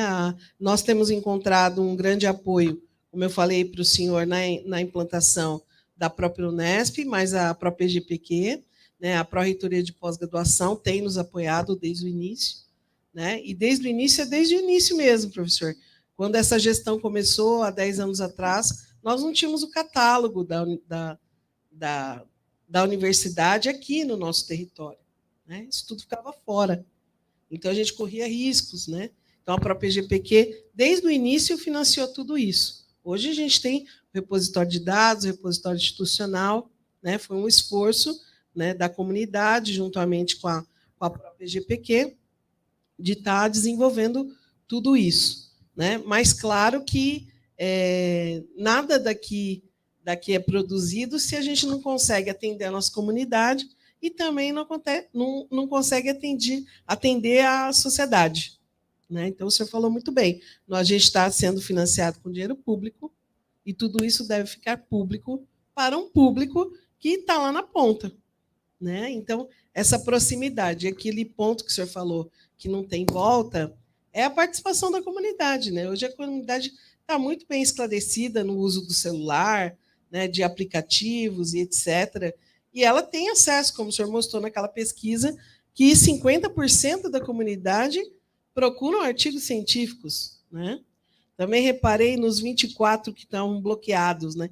Eu acho que não é porque é bloqueado, professor, porque quando a gente manda para a revista e vem, pague 5.000 euros, né, ou 5.000 libras esterlinas, a gente resolve deixar bloqueado mesmo, porque não vai ter os 5.000 euros para pagar, então a gente deixa, né, bloqueado. Eu penso assim, não sei, uma opção, né, porque nem sempre a gente tem o recurso para publicar na melhor revista, né, disponível. Então, é uma coisa que a gente precisa pensar. Mas eu acho que um grande desafio é pensar como nós podemos escrever melhor, né, professor? Porque, mesmo com o auxílio das ferramentas e tudo mais, parece que as pessoas leem menos e escrevem menos.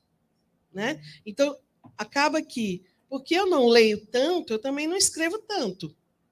E quando eu vou escrever, é tão pobre aquilo que eu escrevo, porque não há essa cultura da leitura. Eu não sei, é um pensamento que eu tenho visto as pessoas lerem cada vez menos. Então, fica muito mais difícil e sofrido a escrita. Né? É a minha percepção, né, nessa área, né, de pesquisa e de escrita e de revista, né, tenho uma experiência nisso. E não sei o que é o papel da universidade hoje, não sei se o senhor já pensou sobre isso. Como nós vamos estimular, né, esse nosso usuário, pesquisador, né, a ler mais? Porque o aluno que chega aqui, professor, ele só vê vídeo. Né? E vídeo que não passe de 15 minutos. Então, assim, nós temos uma geração de não leitura. Eu acho que a pesquisa científica ela continua da mesma forma, de fato, né? Porque nós temos hoje a saúde, principalmente a medicina, ela escreve a sua história a partir dos artigos científicos. E isso ninguém se discute, né? Não há discussão sobre isso. Porque há um artigo científico de 15 minutos que ele possa ler e se apropriar de todo aquele conhecimento de uma pesquisa que às vezes levou 8 anos, 10 anos. Não sei. Né? Eu acho que esse gostaria de levantar essa discussão aí, juntamente com todas as provocações do professor aqui, mas eu acredito que nós temos que procurar algumas alternativas. Assim, o que eu tenho visto, por exemplo, os outros países da América Latina publicam menos do que o Brasil. E algumas publicações deles são de muito impacto. Então, eles não têm 100 mil artigos, eles têm 10 mil, mas 10 mil muito citados. Muito mais do que os 90 mil que nós temos aqui. Então, o que será de diferente que eles estão fazendo? Se a gente pegar algumas coisas que eu já verifiquei, eles fazem os mesmos. Tem peer review, tem tradutores especializados. Mas o que está de diferente lá na pesquisa deles, que eles conseguem ter mais impacto dessa publicação do que nós? Não sei, professor. Já botei a... Aí tem um culpado, tá? O culpado chama-se CAPES. A CAPES, ela teve um momento importantíssimo na nossa história, que a nossa publicação era pouca. Então, nós fomos estimulados a publicar e a publicar em revistas fora do Brasil, tá? Para disseminar a nossa produção. A CAPES atingiu esse objetivo. Hoje, nós pegamos, por exemplo, a odontologia, o segundo do Brasil, o segundo do mundo em número de publicações científicas. A medicina, se não for o segundo, está ali em terceiro ou quarto, está num dos primeiros lugares em número de publicações científicas. Só que ela estacionou no número de publicações. Então, para eu ser professor de pós-graduação, eu tenho que ter tantos artigos publicados em A1, A2, e assim por diante. Então, eu vou dar um exemplo. Eu tive há 5 anos atrás, eu tive na Paris 7, junto com o pessoal da Unesp de Botucatu, fomos conversar com um professor brasileiro que estava lá, um nefrologista, e fomos conversar sobre publicação científica com ele. E aí, nós estávamos contando para ele que a gente tinha que publicar em revistas de impacto, tal, quantidade. E aí ele contou para nós o que acontece. Ele mandou um artigo para Nature. Esse artigo, o editor falou, seu artigo é muito bom, mas eu vou pôr você em contato com o revisor, porque esse artigo pode ser melhor. Ele estava há 2 anos conversando com os revisores da Nature. Por quê? Porque os revisores estavam dando sugestões para ele para melhorar a pesquisa. Então, para ele fazer novas pesquisas, tudo. E aí nós perguntamos para ele assim, e como é que fica a sua produção nesse tempo? Ele falou, nenhum problema. Porque para Paris 7 é mais importante ter um artigo na Nature do que ter 10 espalhados em outras revistas pelo mundo. Então, a colocação é essa. Nós não mudamos. É a mesma história do portal Periódicos CAPES. A gente teve um momento importante da publicação, e os dados mostram isso. Foi quando o Brasil deu um salto para 13º do mundo em publicação, e não deve sair dali entre 11º e 14º, vai continuar aí, né? Porque nós temos concorrência de outros países, China, Índia, que tem a Tailândia, que agora a Indonésia, que está publicando muito, Coreia, né? Mas, assim, está na hora da gente começar a ser estimulado a publicar com qualidade. Está na hora de mudar o pensamento. Entendeu? Agora, precisamos estar dispostos a mudar. Mudança traz desconforto. Queremos isso? Lógico que queremos, sem dúvida que nós queremos. Mas tem que começar a pensar, mudar nisso. Nós não podemos achar que uma coisa que nós fizemos dá certo, vale para sempre. Tem que estar mudando. Nós éramos o país do mundo com maior número de periódicos em acesso aberto. Nós já perdemos isso. Não somos mais. Por quê? Porque a gente não valoriza acesso aberto nos nossos próprios sistemas de avaliação.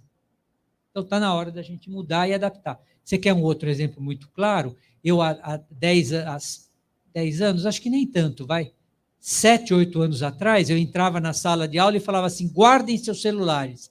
No estado de São Paulo é proibido usar celular em ambientes fechados. Quando você vai no teatro, o cara não fica com a luzinha assim, você no celular, a gente fazia isso.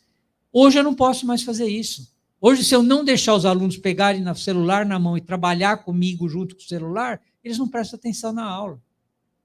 Eu tive que mudar a minha maneira de ensinar. Vamos, gente, olha, aqui, ó, vamos fazer uma avaliação. Tem aqui, ó, preparei um teste aqui para ver se vocês entenderam. Vamos responder. Quem ganhar, ganha um sonho de valsa. Sabe? Eles adoram isso. Por quê? Eu estou indo no universo deles. Eles não têm que vir no meu, eu que tenho que ir no deles.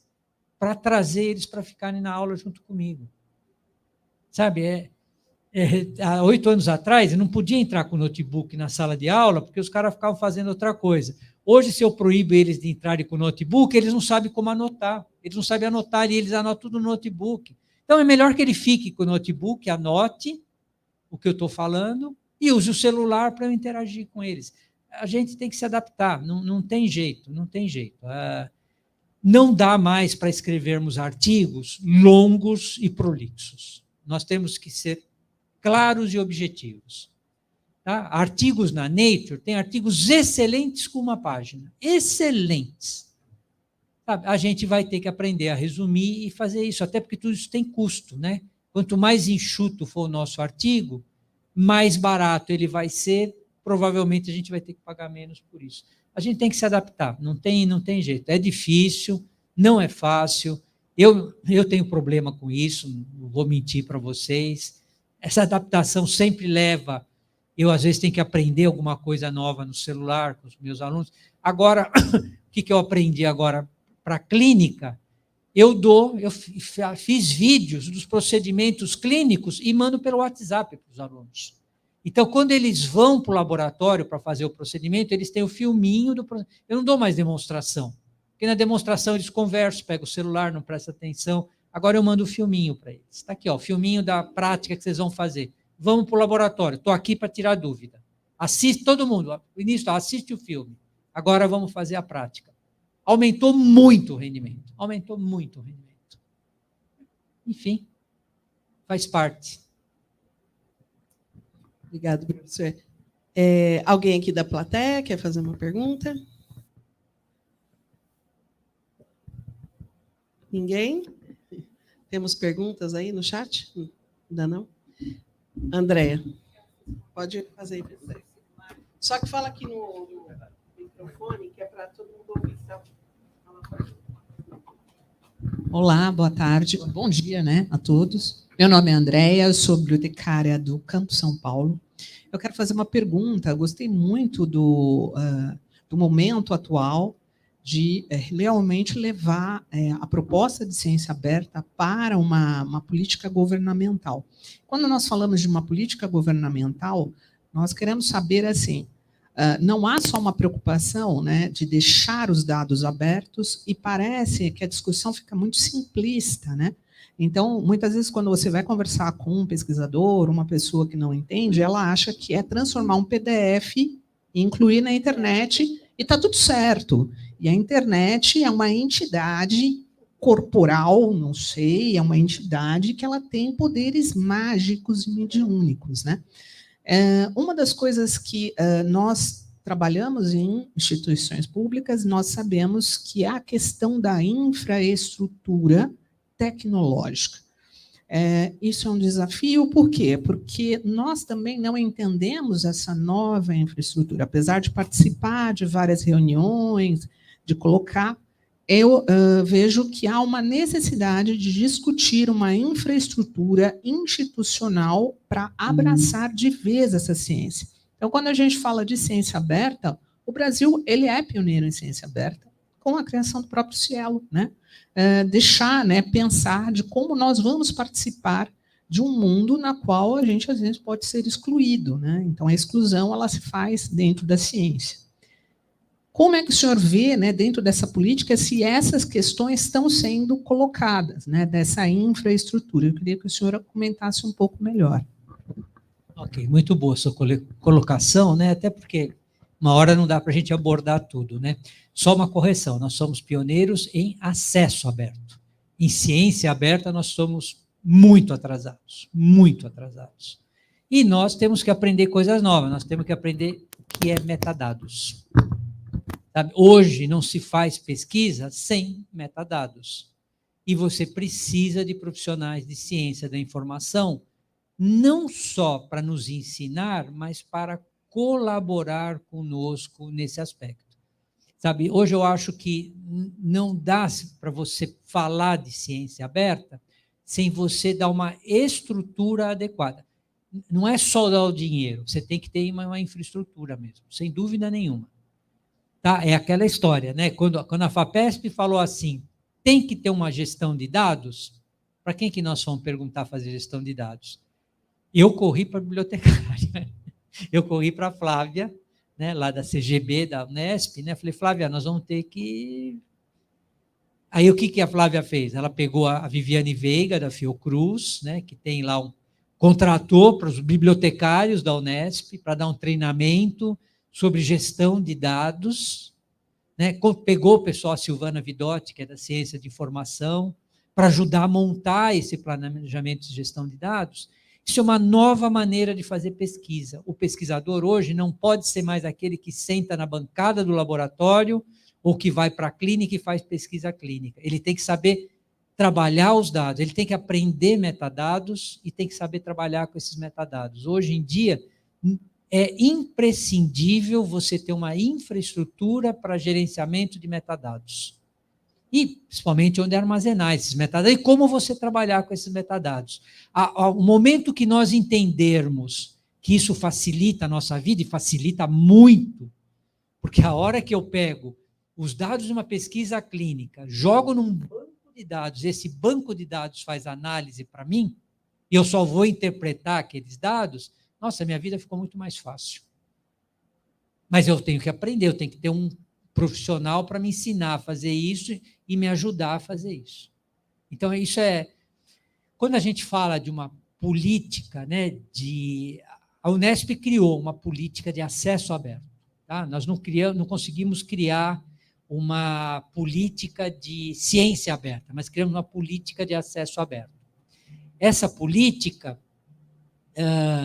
nós levamos 2 anos para convencer o Conselho Universitário a aceitar. Levamos 2 anos, indo, conversando, fazendo, mas hoje a gente já tem um acesso, a gente tem, hoje, qualquer unidade da Unesp que você quer fazer um plano de gestão de dados, você vai na biblioteca, os bibliotecários estão totalmente aptos a te ajudar a fazer isso. Sabe? E se eles não têm, eles sabem aonde buscar informação para te trazer. Sabe? Então, a política primeiro assim, o governo tem que aceitar que existe ciência aberta. Nós vamos trabalhar pela ciência aberta. Se nós vamos trabalhar para a ciência aberta, nós vamos ter que dar infraestrutura e financiamento para a ciência aberta. Isso é fundamental. Tudo isso faz parte da política, mas tem que vir de cima para baixo, porque se não vier de cima para baixo, o que acontece? O Ministério de Ciência e Tecnologia fala uma coisa, o Ministério da Educação fala outra, o Ministério da Saúde fala outra. Então, tem que ser uma política que venha lá de cima, que seja, olha, está aqui, essa política é do governo atual. Todo mundo vai ter que praticar essa política. Não importa em que ministério vocês vão ter que fazer. E se vem lá de cima, vem para baixo, né, para que todo mundo faça. Então, a política são todos os níveis. Não é só em abrir conhecimento. A política é você fornecer infraestrutura, saber como você vai financiar, como que você vai dar treinamento. Ela é complexa. É por isso que ela vai levar 4 anos para ser feita. Né? Ela não vai sair. Mas precisa que, e agora a gente tem a CGU, junto com o Ministério de Ciência e Tecnologia, querendo ter essa política, aí vai para o Senado, né, para a Câmara, para que eles também concordem que isso seja uma política. Porque se não for, não adianta nada. Não é fácil, não. Vai dar muito trabalho. Vai dar muito trabalho. A sua colocação foi legal. É assim, você tem que aprender a usar metadados. Se você não sabe o que é metadado, bota no Google e vai aprender. Essa é a primeira camada.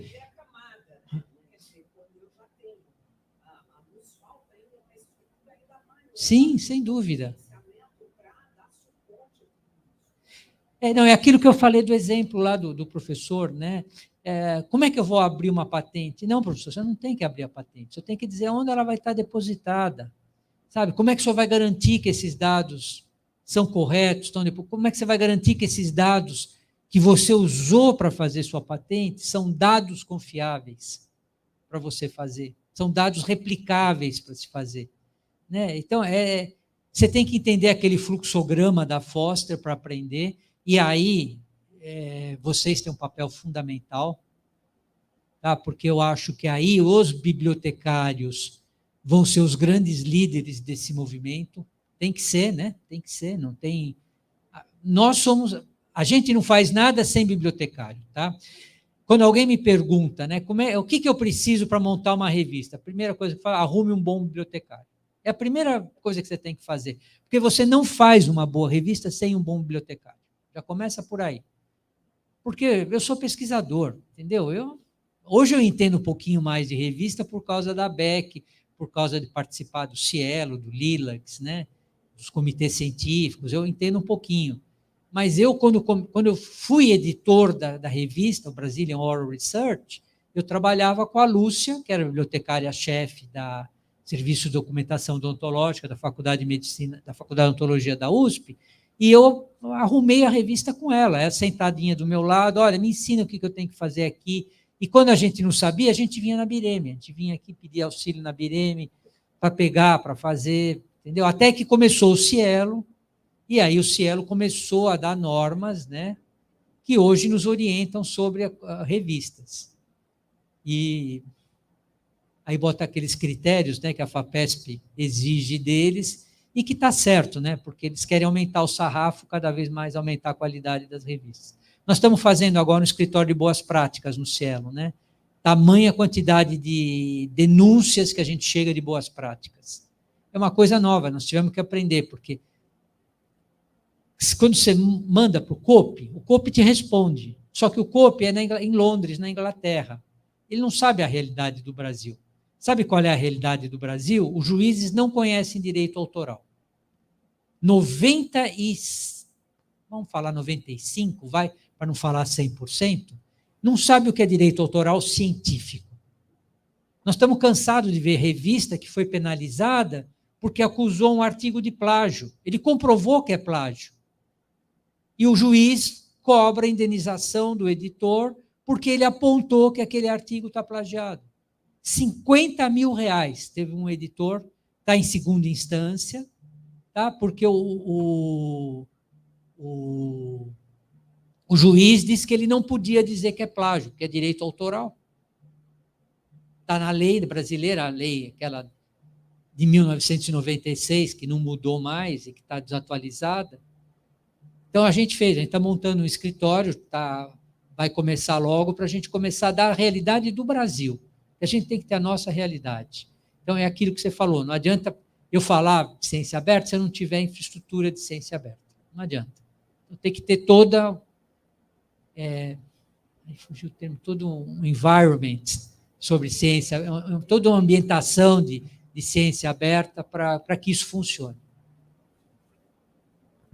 É interessante que o senhor falou que quando a cadeia vem de cima para baixo, funciona. Foi um pouco do que aconteceu lá com a Viviane na Fiocruz, né? Então, o reitor discutiu durante 3 anos sobre ciência aberta e escreveu uma política institucional, né? Hoje está permeado por toda a Fiocruz, né? Então, o que nos falta isso é a conscientização daqueles que estão na gestão, nas grandes cadeiras, pensar como um todo, né? Porque, como o senhor falou, isso é um ponto sem volta, né? Então, não vai voltar atrás, não vai deixar de existir. E como o exemplo o senhor deu na sala de aula, o senhor se adaptou e está fazendo com que esses recursos auxiliem a participação dos seus alunos. E a gente tem que procurar também, né, aqui na academia, de tal forma que todos os docentes, todos os alunos, ao adentrar na academia, se apropriem desses conhecimentos todos, né, desses recursos, como o senhor mesmo disse, na biblioteca, a partir dos bibliotecários, desde o início ele ter lá desenvolvido suas habilidades, né, suficiente para utilizar tudo isso e chegar, então, nos metadados, a conhecer todas essas coisas. Porque o aluno que a gente recebe também, né, professor, vem das escolas sem conhecimento nenhum. Ele não sabe e nós temos diferenciar. cotas, né? Então. Nós temos cotas. Não esqueça Isso. disso. Nós, como públicas, temos cotas. Exatamente. E isso virou um problemaço para nós. Um problemaço. Pois é, então, nós temos que repensar. Eu acho que a provocação aqui do hoje é que a gente traga mais pessoas a discutir, senhor. Se o senhor já se colocou à disposição, nós vamos trazer, sim, até para aquele slide da ODS lá, porque todo mundo só está preocupado em responder o ranking, em ver o que eu tenho para responder o ranking em relação ao ODS, mas não está preocupado em discutir uma política daquilo que eu vou desenvolver aqui na academia, né? E coisas simples, professor, como um levantamento bibliográfico, como o senhor mesmo citou, a Bireme tinha esse trabalho lá de atendimento de todos os usuários. Hoje, o nosso aluno não faz um simples levantamento bibliográfico. Ele só pega aqueles artigos que estão lá no Google, né? E sabemos que muitos artigos dali não, né, tem artigos importantes indexados em outras bases de dados que ele tem disponível lá no CAPES, porque a CAPES paga, mas ele também não sabe nem usar, né? E também não procura ajuda na biblioteca. Então, a gente precisa mudar essa cultura institucional de busca, de melhorar os artigos, porque é lógico que aquele cara que recebe um artigo lá, ele vê que o cara não fez nenhum levantamento bibliográfico, nenhuma revisão de literatura adequada, porque ele não citou um artigo que era primordial que estava ali. E ele sabe disso quando ele lê lá o peer review daquele país que ele mandou, aquela revista, né? Então, nós temos que tomar o cuidado com isso, né? Em fazer melhores levantamentos bibliográficos, né? Então, alunos buscadores, a gente precisa ter alunos buscadores, mas não pode ser só o buscador do Google. Temos que ter aí a contribuição científica, porque se aquilo que nós produzimos está nos periódicos científicos, então ele precisa ir lá, não só nos artigos que o Google disponibiliza, né? Apesar de a gente ter o Sci-Hub, ter muitos artigos abertos, mas tem muitos artigos que a gente sabe que é de indexação daquela revista, daquela base de dados, que a gente precisa, né, acessar. Eu, pelo menos, tenho esse entendimento, né? Meu trabalho é auxiliar na estratégia de busca de alta acessibilidade para a elaboração de revisões sistemáticas, né? Então, a gente busca 3 bases mínimas, eu chamo de obrigatórias, eu não, o Handbook da Cochrane, mas a gente tem aqui no país, então, quando eu atendo, eu faço eles buscarem na Lilacs. A literatura latino-americana em ciências da saúde representa a totalidade da América Latina e do Caribe e do Brasil, lógico, né? A nossa produção intelectual, na sua grande maioria. Então, a partir de um bom levantamento bibliográfico, sabendo utilizar o recurso, ele vai ter acesso à nossa literatura, né? Mas eles nem perpassam por isso, né? Então, eu acho que a gente tem que mudar muita coisa, né, professor? Nesse sentido de uso da tecnologia, né? Não ficar só utilizando aquilo que a gente já faz, né? Que é o dia a dia, como o senhor falou. Mas está estimulando a mais uso, né? Então, você fez uma colocação aí fantástica, porque hoje em dia, com as revisões sistemáticas, quanto mais bases você coloca, mais fácil o seu artigo ser aceito. E eu tenho feito isso com meus alunos, de usar a Lilacs, né, e o Cielo, porque são bases nacionais, quer dizer, o Cielo é nacional, né, o Lilacs é latino-americano, que quando vai para fora, e às vezes até o Redalic, a gente também coloca, eu tenho observado que eles têm aceitado melhor nossas revisões quando vão com essas bases juntos também. Porque os chinesinhos não têm acesso nessas bases, ou eles não descobriram ainda essas. Ainda não sabem. O chinesinho já descobriram? Porque o duro é você colocar lá no Próspero e você vê um chinesinho no dia seguinte que está fazendo a sua revisão sistemática. É verdade. Exatamente. Esse é um problema, né, da ciência aberta, porque desde que eu registro o título, então na Cochrane a gente registra o título, depois o protocolo, tudo isso fica publicado. Mas eles rapidamente fazem, né, copiam, publicam mais rapidamente, mas não sei se com a completude, apesar de que todos têm conhecimento. Lá no Handbook da Cochrane, eles colocam como uma base não obrigatória, é uma base que eles sugerem o uso da Lilacs, né? Porque nós fizemos um trabalho aqui há mais de 20 anos atrás, né, no Brasil, que mostrou que algumas revisões sistemáticas mudaria, né, se ela tivesse sido feita com a base de dados. Então, esses estudos foram incluídos naquela revisão sistemática e mudou, né, o resultado daquela revisão.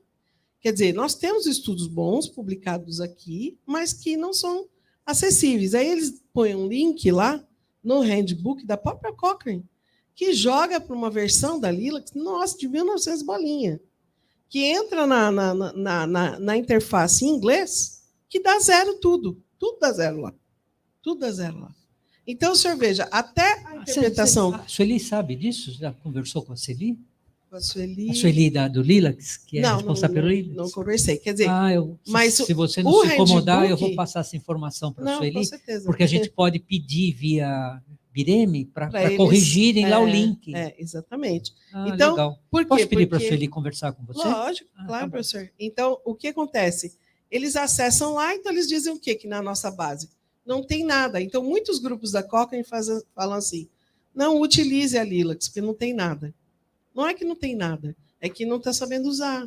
E está entrando por um acesso que deixou de existir. Então, assim, é preciso estimular o uso.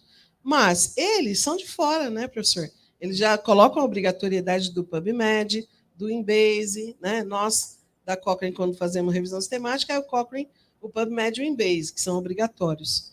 Mas, por exemplo, a Lilacs, para brasileiro, eu acho que tem que ser obrigatório. Todo professor, na sala de aula, deve usar o Lilacs, né? Porque a Cielo, ela tem lá os artigos em full teste das revistas, mas todas as revistas do Cielo, em full teste da área de saúde, está indexada no Lilacs.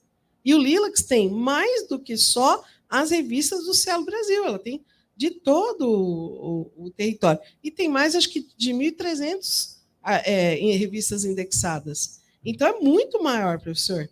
Então, a sua busca ficaria muito mais completa. E tem full test, vai ser pego.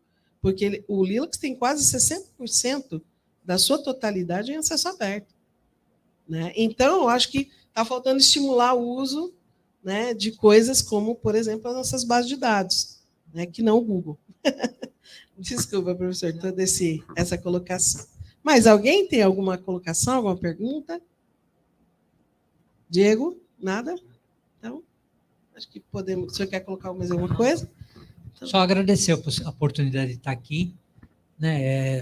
A Unifesp é uma universidade de muito respeito, e estar aqui é uma grande honra conversando com vocês, e principalmente depois que eu soube que uma boa parte daqui são bibliotecárias. Tá? Eu respeito muito. Obrigado, professor. Eu que agradeço a sua presença e trazer essa discussão. Nós, da Coordenadoria de Bibliotecas, queremos colocar isso como uma prática, né? Com a nossa comunidade, de estar discutindo. As pessoas desaprenderam a vir presencial, é assim mesmo, mas online a gente tem atingido muita gente que anteriormente, nem indo fisicamente nas unidades, a gente conseguia atingir, né? Então, a gente ia a gente tem Guarulhos, São José dos Campos, a gente tem Baixada Santista, 2 unidades. A gente chegava lá, chamava para reunião, vinha 6, 7, 8 pessoas. E agora, quando a gente acessa, tem 200, 300, 400, a gente consegue até atingir mais nesse processo. Esse é um dos pontos que não voltam mais, né? Que a gente está, né, modificando. Mas obrigado, professor. Com certeza o senhor voltará para auxiliar em mais discussões, né? E trazer aí todo o seu conhecimento. Muito obrigado mesmo.